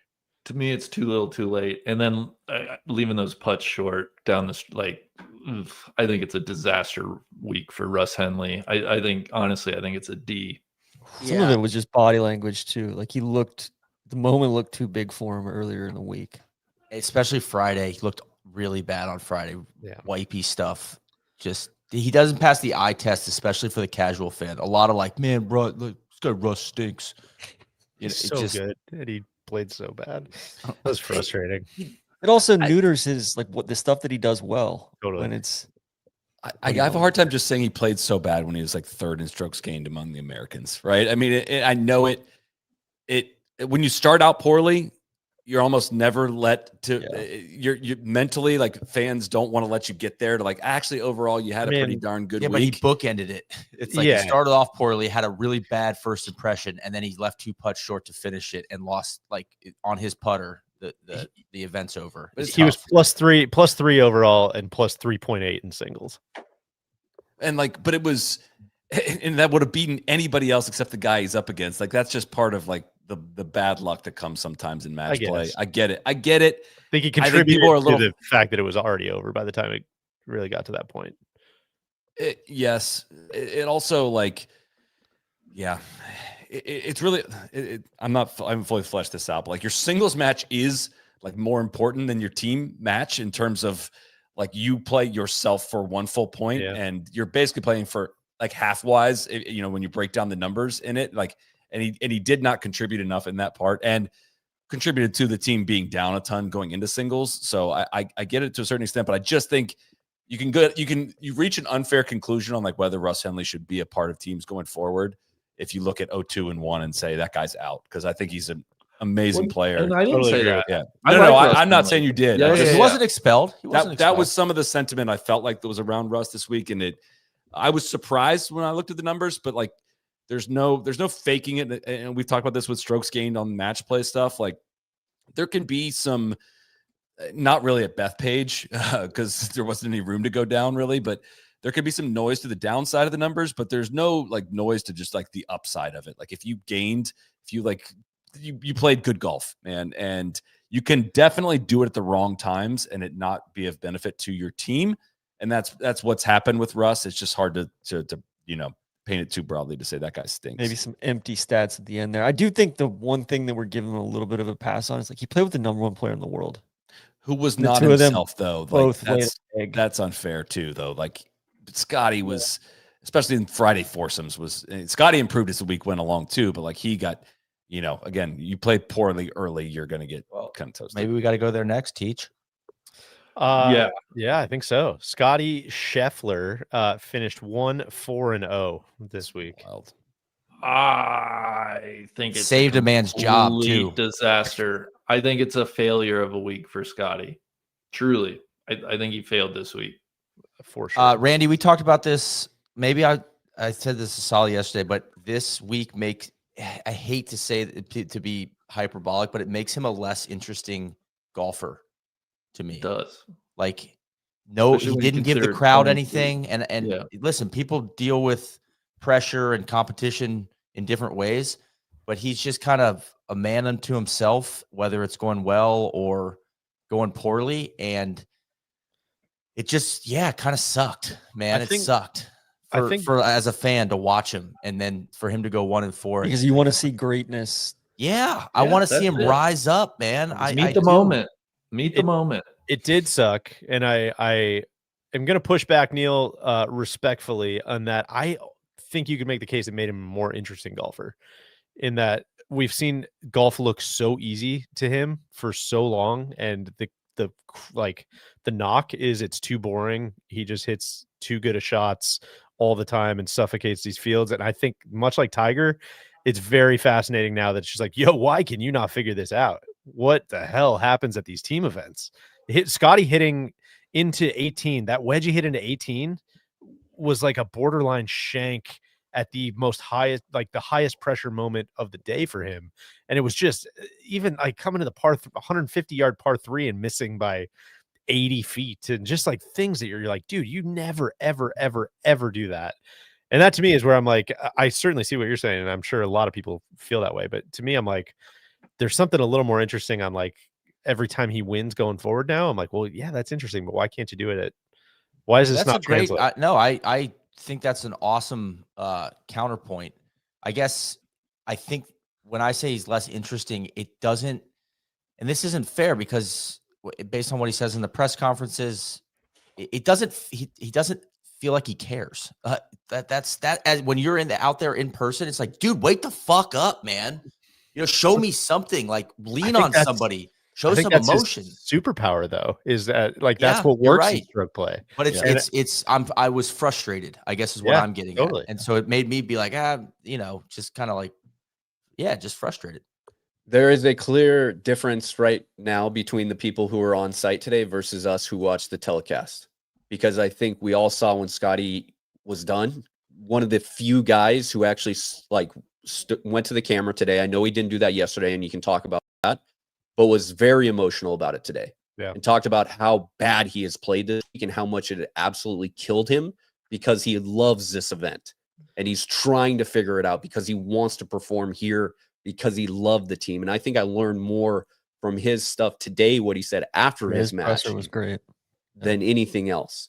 Yeah, Interesting. I go back to him didn't see any of crying it. at Rome too, right? I mean, And it's I like, could be, I'm being unfair. It's me reacting. not at all. Like that's great context, but like all week, Friday morning, it's just like he's sleeping. I kept saying it's like zombie Scotty. It's like what is going on here? And I guess he was just struggling. So I'm probably being unfair, but it was just a really tough week. And to see like basically Rory on the other side, I know he beat Rory today, but to see Rory like rise up to the occasion was, a kind of a good juxtaposition. Well, I think there's something to like the fact that the event has clearly gotten to Scotty in terms if he wants it that badly, and like he's just on the wrong side of like putting pressure on himself versus like expecting yourself to rise to the moment in a very different situation. This is just such a massively different situation in so many ways, but like Rory and Tommy and Rom and all those guys come in chomping at the fucking bit to get there and go do it. And it feel like Scotty kind of reverses back into like, oh, this is different. And I don't know how this is going to go. I hope it goes well. I really, really want it to go well. And there's such a difference in those two attitudes. That's projecting, and there's no way I could know the answer to that. But like, that's what it feels like, to your point. Yeah. I mean, I go back to 2021, Rory at Whistling Straits, like clearly frustrated by all of this stuff, clearly did not have his game, felt like he was letting the team down, the famous like teary press conference that he did, and just kind of rededicating to himself to like, man, I'm going to figure this out, and I'm going to be the same dude at these events that I am at all the other events. And I don't know how that happens for Scotty going forward, but I don't know. I just think it makes the year where he goes 5-0, 4-1. Like, I know that's in the future. It's going to happen. It's good deeds to take a long-term perspective. I think weeks like he's this gonna just be make like it more interesting. There's no path to them winning one of these without him being. Well, that's what I was going to say, Lion. Sully. You said that you were very upfront on that. It's just like these things, as much as we like to talk about the margins, all of those things do matter. But like, dude, if he doesn't go they lost by 2. If he doesn't go 1-4, they probably fucking win. Yeah. It's crazy. He did save a man's job today, though, so he should be shouted out for that. That's a good point. I think Adair Manor is going to be perfect for him. I think that underdog mentality of going on the road with hopefully a more competent, captain focused on excellence, I think will be big. Whoever that ends up being, assuming it's not Keegan or Zach Johnson or whoever. I think I don't know. Scotty's such a tough one to figure out, right? Because people lead in different ways too, and I imagine he's the heart and soul of that team room in there. And he's got gravity and gravitas. Yeah. And I'm not sure he was ready for that. I'm not sure he's ready for that, where he is just in his life, 29 years old. Like he is being pressed into like, you are the face of the American team. And there's certainly some pressure with that. What was your grade, Randy? It's an F this week for me. I think it was a failure of a week. I think so. I also think he needs more guys in his image on the team as well. And I don't know what that looks like or what that means. And I think, maybe Burns is the counterpoint to that. But it like this just felt like such a mishmash of guys, with the guys that auto qualified, the guys that got captain's picks. It just didn't really seem like and that's really nobody's fault even, right? Like you can augment it a little bit with captain's picks, or, some of the guys just didn't. But like, I think losing a Max Homa, not having Max Homa on this team, you like ripped out the heart and soul of the team that was in Rome. Yeah, and I think that's like circumstance. Like, I'm not saying Max should be on the team because he was. Right, I think that's more on Max than. Yeah, no, it's just a shitty. It's just a shitty hand you're dealt. Yeah, exactly. Yeah, that's a theme with American stuff. Is like you can have a stud look like it's about to be the guy, and then you roll over the next one and be like, huh. Well, not only that, Spieth would be another one where you're just like, man, should have taken. Would have been no, but. Big obviously, neither of those guys deserve to be on the team, but it would help if you had some continuity. Yeah. Is that have we completed the U.S. list? No, we got a couple. The teachers I know don't like this guy. I don't want to talk about him. Colin Morikawa. Little baby Colin. Yeah, I don't. He's exactly who we thought he was.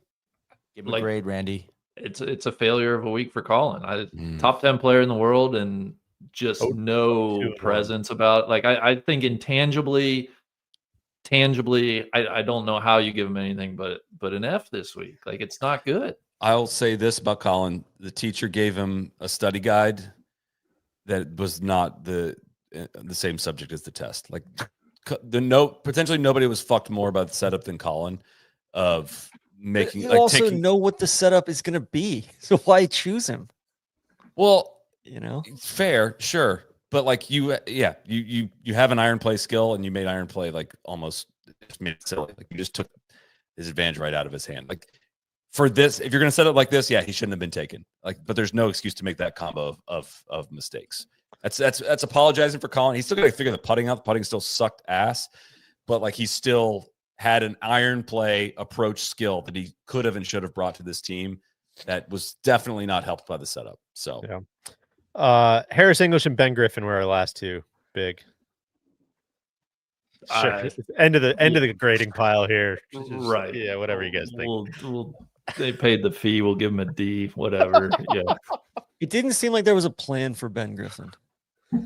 He felt bolted on. I agree with that. I don't know how much of that's golf ball limitations. Yeah, I wonder if he was struggling like this week in practice or something. I mean, he didn't look like himself. Good on him for getting a dub at the end, though. Yeah, as a rookie, that's big, man. That he'll helps the Wikipedia page for sure. I'll say this: he beat the worst European guy 1-up. So it's like, I think he had the smallest bar to clear there. He also had the worst round of any of the Americans. He just happened to go up against the worst guy for the Europeans. TC, are you gonna apologize for Rasmus? That guy fucking stinks. Hoygaards Hoygaards have zero match wins. -4 strokes gained. We need more from the Hoygaards. We need more from Denmark, generally speaking. Just moving forward, there's so many good options coming out of there, and I need Bjorn to. If you'd have told me in 2 Ryder Cups, 6 strokes, they were going to put both Hoygaards on, and neither of them would win a match, I'd have been like, 3 in a row for the U.S. Is the decade of dominance on? Like, I would have thought the Hoygaards would have played a way bigger role if Europe was going to win. God, DJ, I love where you're sitting on your all of the Rasmus play. I know. Exactly. We'll have to follow up on that next year. Cody, what do you got? Hold on. Do you have Rasmus Højgaard? Or no, you have Rasmus Højgaard. And I have all the other Rasmuses. Yeah, and it's total any in perpetuity, any other Rasmus. Any now until both of us are dead, TC. DJ makes great deals, TC. Cody, what do you got? Yeah, before we round out the U.S. side of grades and everything here, obviously only 6 people deserve or work their way onto this team, but Captain Keegan famously skipped over numbers 10, 11, 12, and 13 on the points list. That would be Mav McNeely himself, Brian Harman, and Novak. Any gaps do you think that those boys could fill looking back on it now? I think Mav could fill a assistant captain role of just like, hey, what the fuck are we doing here? Well, I think Mav's game would have played well too. Yeah. I mean, easier to say putter. now. I could have been beating that drum louder, but I think Mav absolutely should go on the team instead of Burns or Colin. Yeah, I take Harman. Like, listen, I think Harman's a foxhole guy over a handful of the current squad. So maybe not like the best fit, the best, the statistical profile, but guy went 2-2 in Rome. Like, you could go to war with some worse guys than Brian Harman, I feel like. I think it's a bit of revisionist history on that. I think it would have made a small. It's like Sam Burns was a nothing factor, but again, I don't think he was used properly. But I just don't. They were searching for bodies, man. There was not guys beating down the door. There were. Again, it's just like you also like can't weigh in on that without like factoring in like how does this all fit into your plan? Like the guy shouldn't matter as much as like how this person fits into your plan. And they didn't really have a plan, so it's just like you can almost not answer the question. Well, Randy, thank you for all the grades. It's an honor to be privy to your process. I know you're gonna duck out, go celebrate that Reds dub. Great chopping it up with you this week. I think you supplied a lot of American youth with a carrot to chase as far as becoming a great man. Who will be the next American great man? Yeah, that is the question. Maybe only one. Who was the last American great man? Well, we have, and who's the next kid? We have open slots for both right now. Koivu, Yeah. Maybe he's got to earn it. You know, the kid you have to be intangibly rich to be the kid too, TC. You can't just be all about play. Neil, speaking of being rich, let me give a shout out to our friends at SoFi, the ultimate finance Rich app, homies, sponsoring today's SoFi Get Your Money Right moment. You head to SoFi.com/NLU to learn more about how you can get your money right with SoFi Plus. Guys, usually when we have this segment, it's around a PGA Tour event. There's a lot of money going in and out. There's a lot of guys moving around the money list. Not the case this week. So this is an open forum. I just want to hear some nominees who got their money right this week. I'm going to take the first draft pick and just say the U.S. team, obviously, right? Stipend season. Stipend season. We know the U.S. team. The U.S. team charities got their money right, Deej. That's right. That donated, all that money got donated. Okay. I'm going to say, I'm going to take I can't believe this wasn't the #1 overall pick. PGA America. 31,000. Especially the 33,000. Sometimes just 30. However many, I think maybe the top 100 or 200 that are on all these boondoggle trips and using their nonprofit money to kind of fund all these lavish trips around the world and to go to different Ryder Cups and all this stuff. Like the 31,000, I think they got a target on their back at this point, because I think they got their money too right with this event. So many questions of why is this the way that it is are answered by, I don't know, PGA of America made a fuck ton of money this week. A bit of a free ad, but you know who got their money right was Blade. I cannot tell you guys how many helicopters that I personally saw take off and land this week. It had to be 45. Did I saw with my own eyes on there 15 spots on Bethpage blue or yellow. It's unbelievable. I mean, I just never seen so many helicopters in my life. It was crazy. So that would be my nomination. I'll throw out another one. Heather McMahon, the comedian who was brought in to be the first tee MC, and it was reported by Josh Carpenter via the PGA of America, stepped down from the role.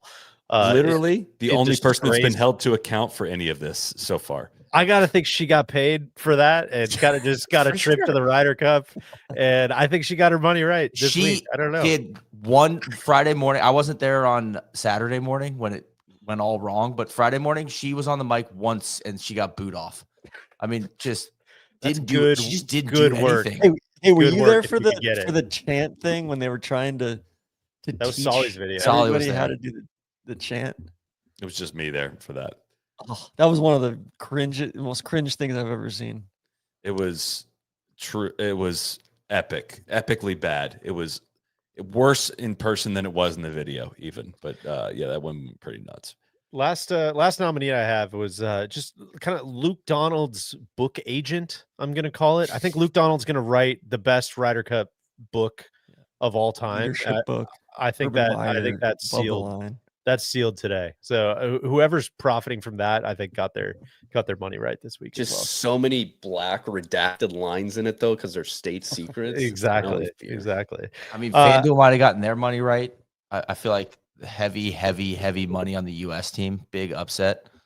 I think Europe was like plus 20,000 last night. There was probably a couple of nervous or minus 20,000. Yeah, a couple of nervous bookmakers yesterday.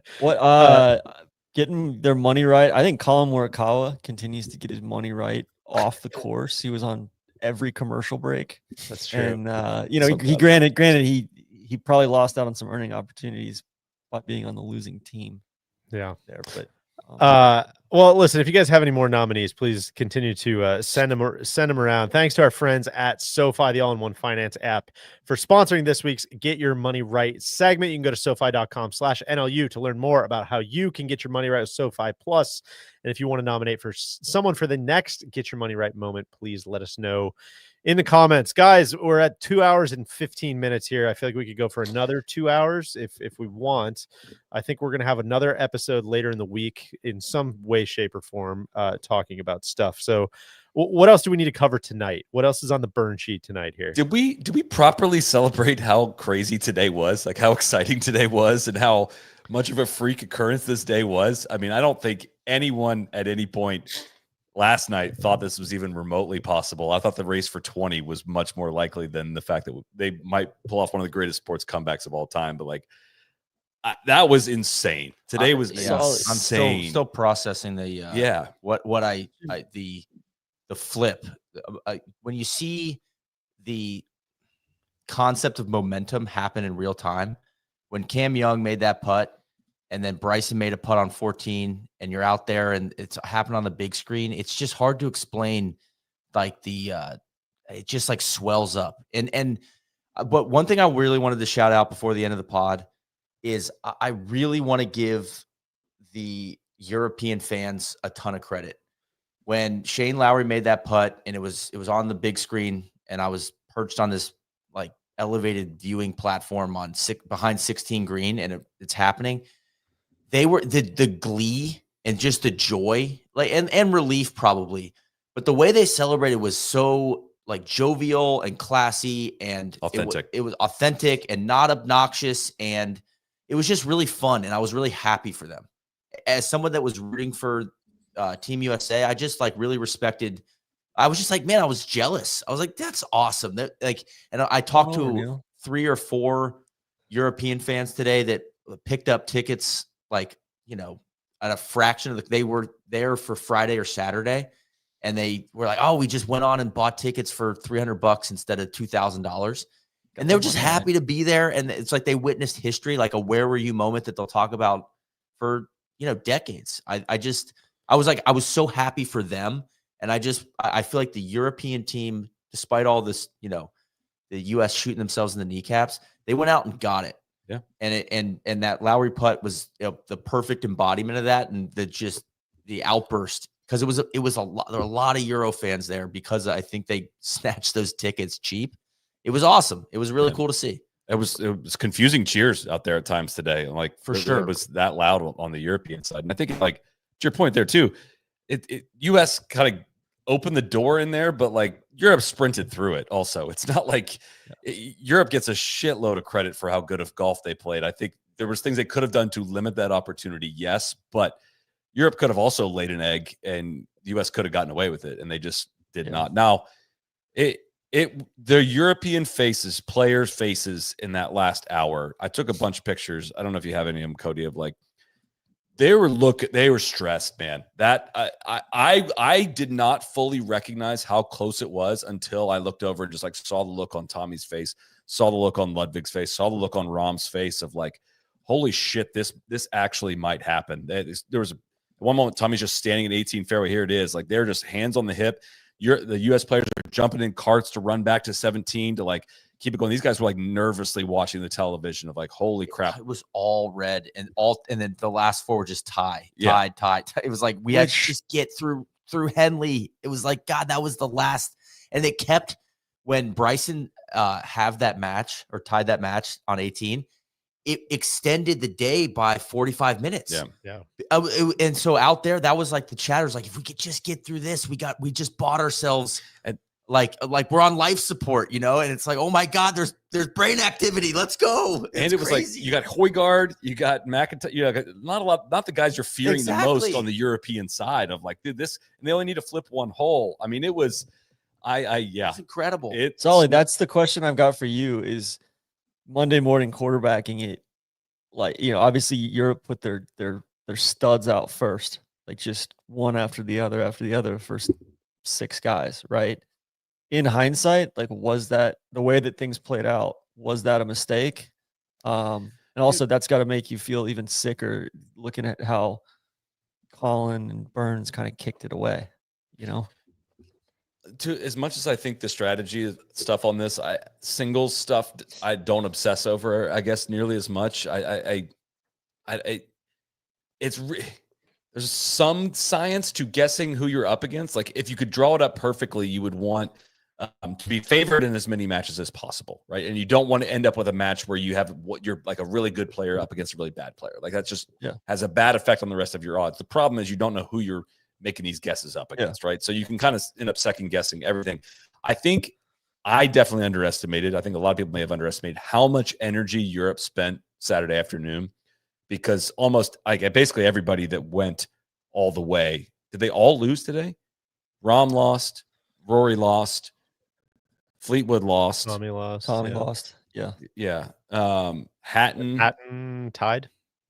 Rose lost. Hatton tied. But Rowe didn't Everybody go all- that played, all everybody that four. played four or more yeah. lost except for Ludwig. Four or more. But anybody that played all four, they all lost, mean, except for Hatton, right? No, Hatton didn't play all. He didn't play all 5. Yeah. So basically, all the guys that they leaned on to go all 4 matches in the early part. 5 matches. 5 matches. All 4 of the team matches, I'm saying, showed up and lost today, right? So those are your top dogs. So would you not put them out? It's I don't know. I don't have a strong opinion there, other than like that was the one thing the U.S. maybe had. But the U.S. had a lot of guys that went all the way too. I mean, Cantlay played every match. Scotty obviously played every match. Who else? Bryson played everyone. I think that's it, right? Yeah, I think it is. But yeah, Xander. Xander's had a session. No, Xander's hat. I think my takeaway, at least from TV, you guys can tell me what it felt like on the ground, was as awesome as today was, like I also think it was essential for the Ryder Cup. Yeah. I had just a lot of people texting me, disconnected people that do not know each other, just being like, man, I thought I loved this event and this sucks. Like the crowds, the golf, the one team being really into it, one team not being into it. I couldn't cover agree more. And I think this basically made everybody forget a lot about how much those first 2 days kind of sucked as golf fans. Not only first 2 days, I would say 1 hour like flipped it. And I guess you could say like, oh, maybe the Ryder Cup's always like that. Like it just comes down to that golden hour where all these groups are coming through the last 4 holes and you don't know what's going to happen. I think the difference though, Neil, is like, I think the hype has reached a point now where just people expect so much. Yeah. And people on site expect so much. Sponsors expect so much. Like it's gotten so massive in scale, both in reality and what the footprint of the event looks like, and also in expectations, that if it doesn't deliver on it, people are just like, what is this? This is flat. And what is this first tee? What is this? What is this coverage? What is this? Whatever. And I think this was a big ass band-aid that the PGA of America and the DP World Tour, going to Ireland next, really needed today. I think DP World Tour side is rock solid in terms of the environment. Rome, they created an awesome environment, and they have a team and shitload of guys that care. Like that, they got the 2 most important things going. U.S. is starting from scratch on all that. The benefit they have is they go to Hazeltine next. There's a blueprint for Hazeltine, and I posted this on the Everything app today, and I went back and watched my old videos from the opening tee at Hazeltine.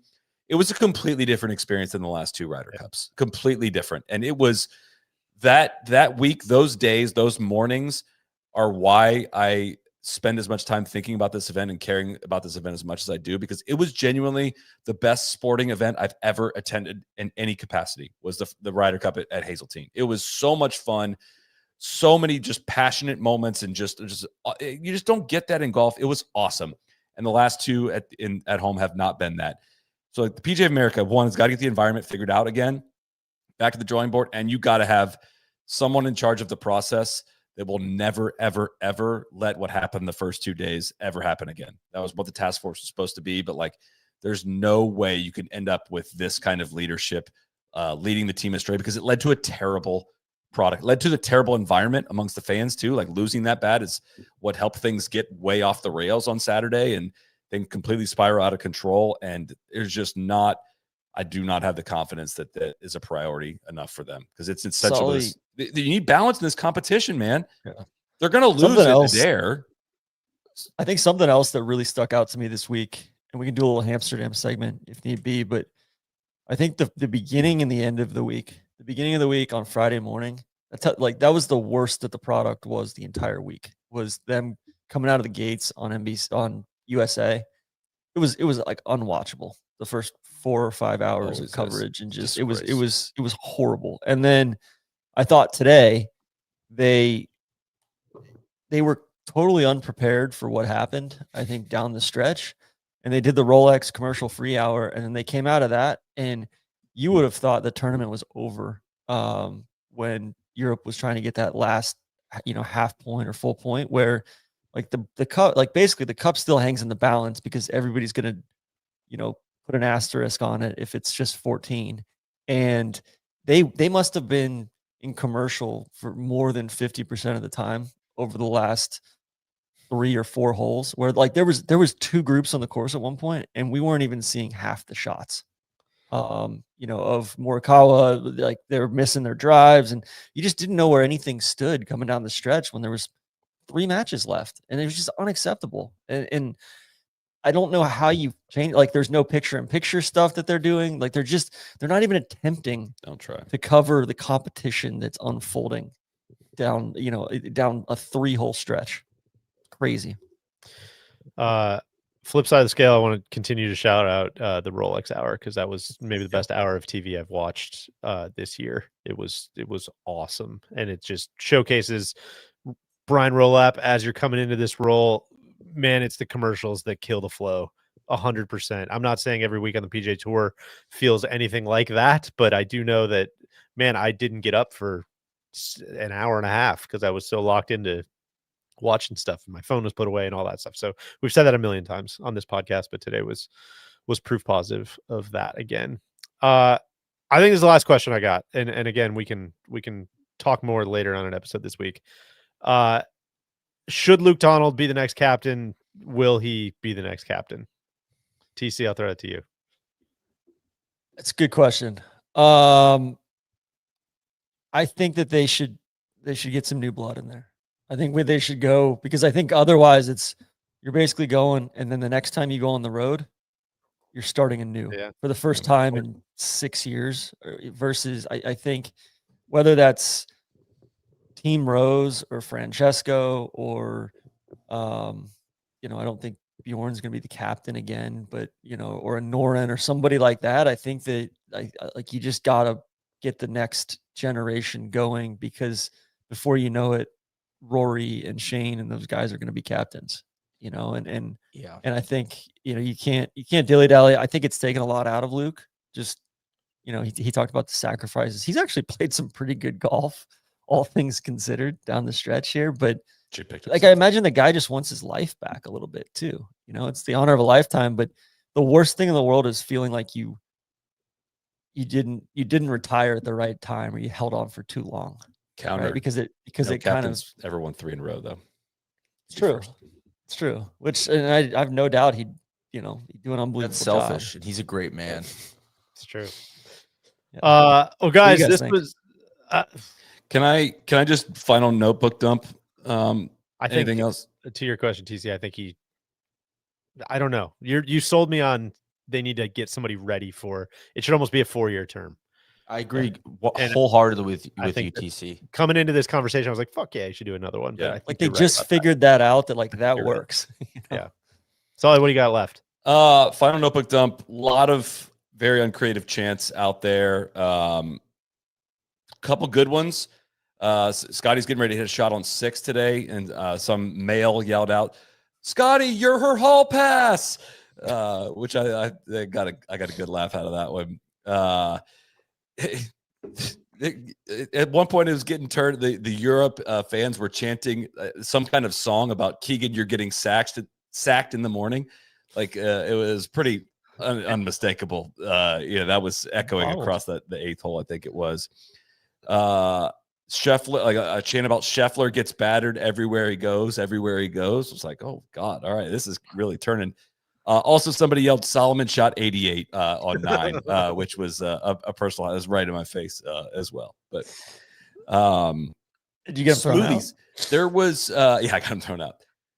Something I got to get to the bottom of this. Europe had something going on with the smoothies this week. They all had like smoothie guys, the shakers too, and they were timing it up at very specific times, and it was different flavors for different guys, whatever it might be. But there was something scientific they were doing with smoothies. Maybe they had something illegal in them. I don't know.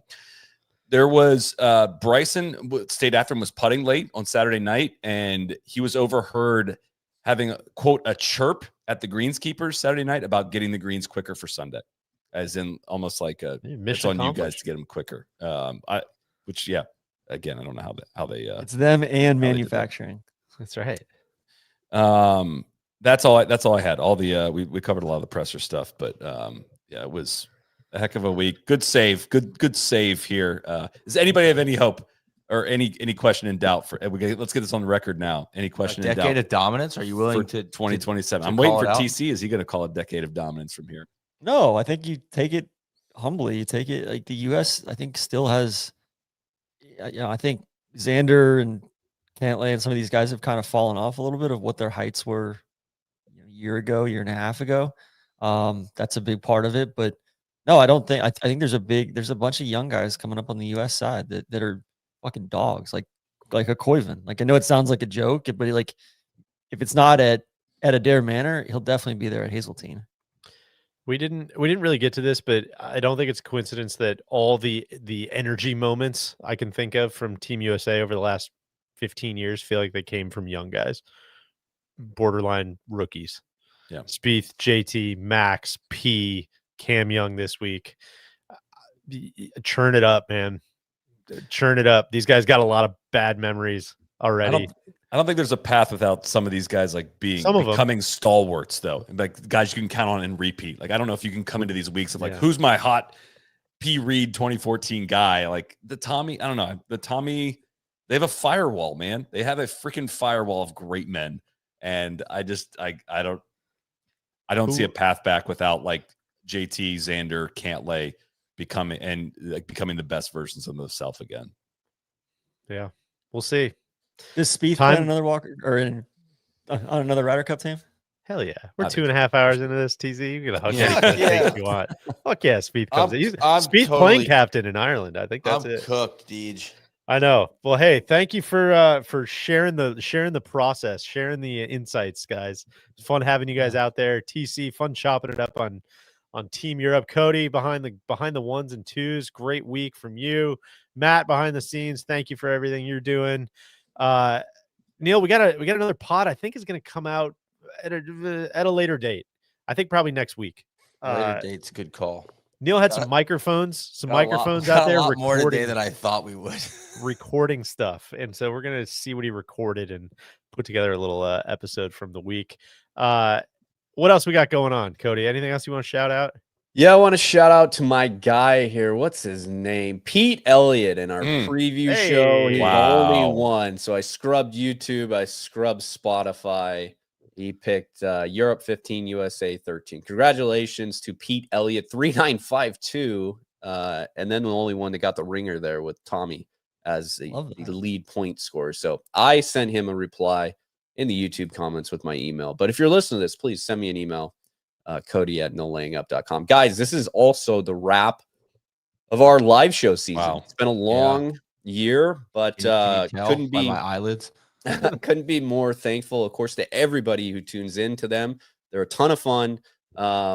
We've had some crazy, ridiculous moments this year, this being one of them. Also, I would put a big old finger on Masters Sunday of why we do this.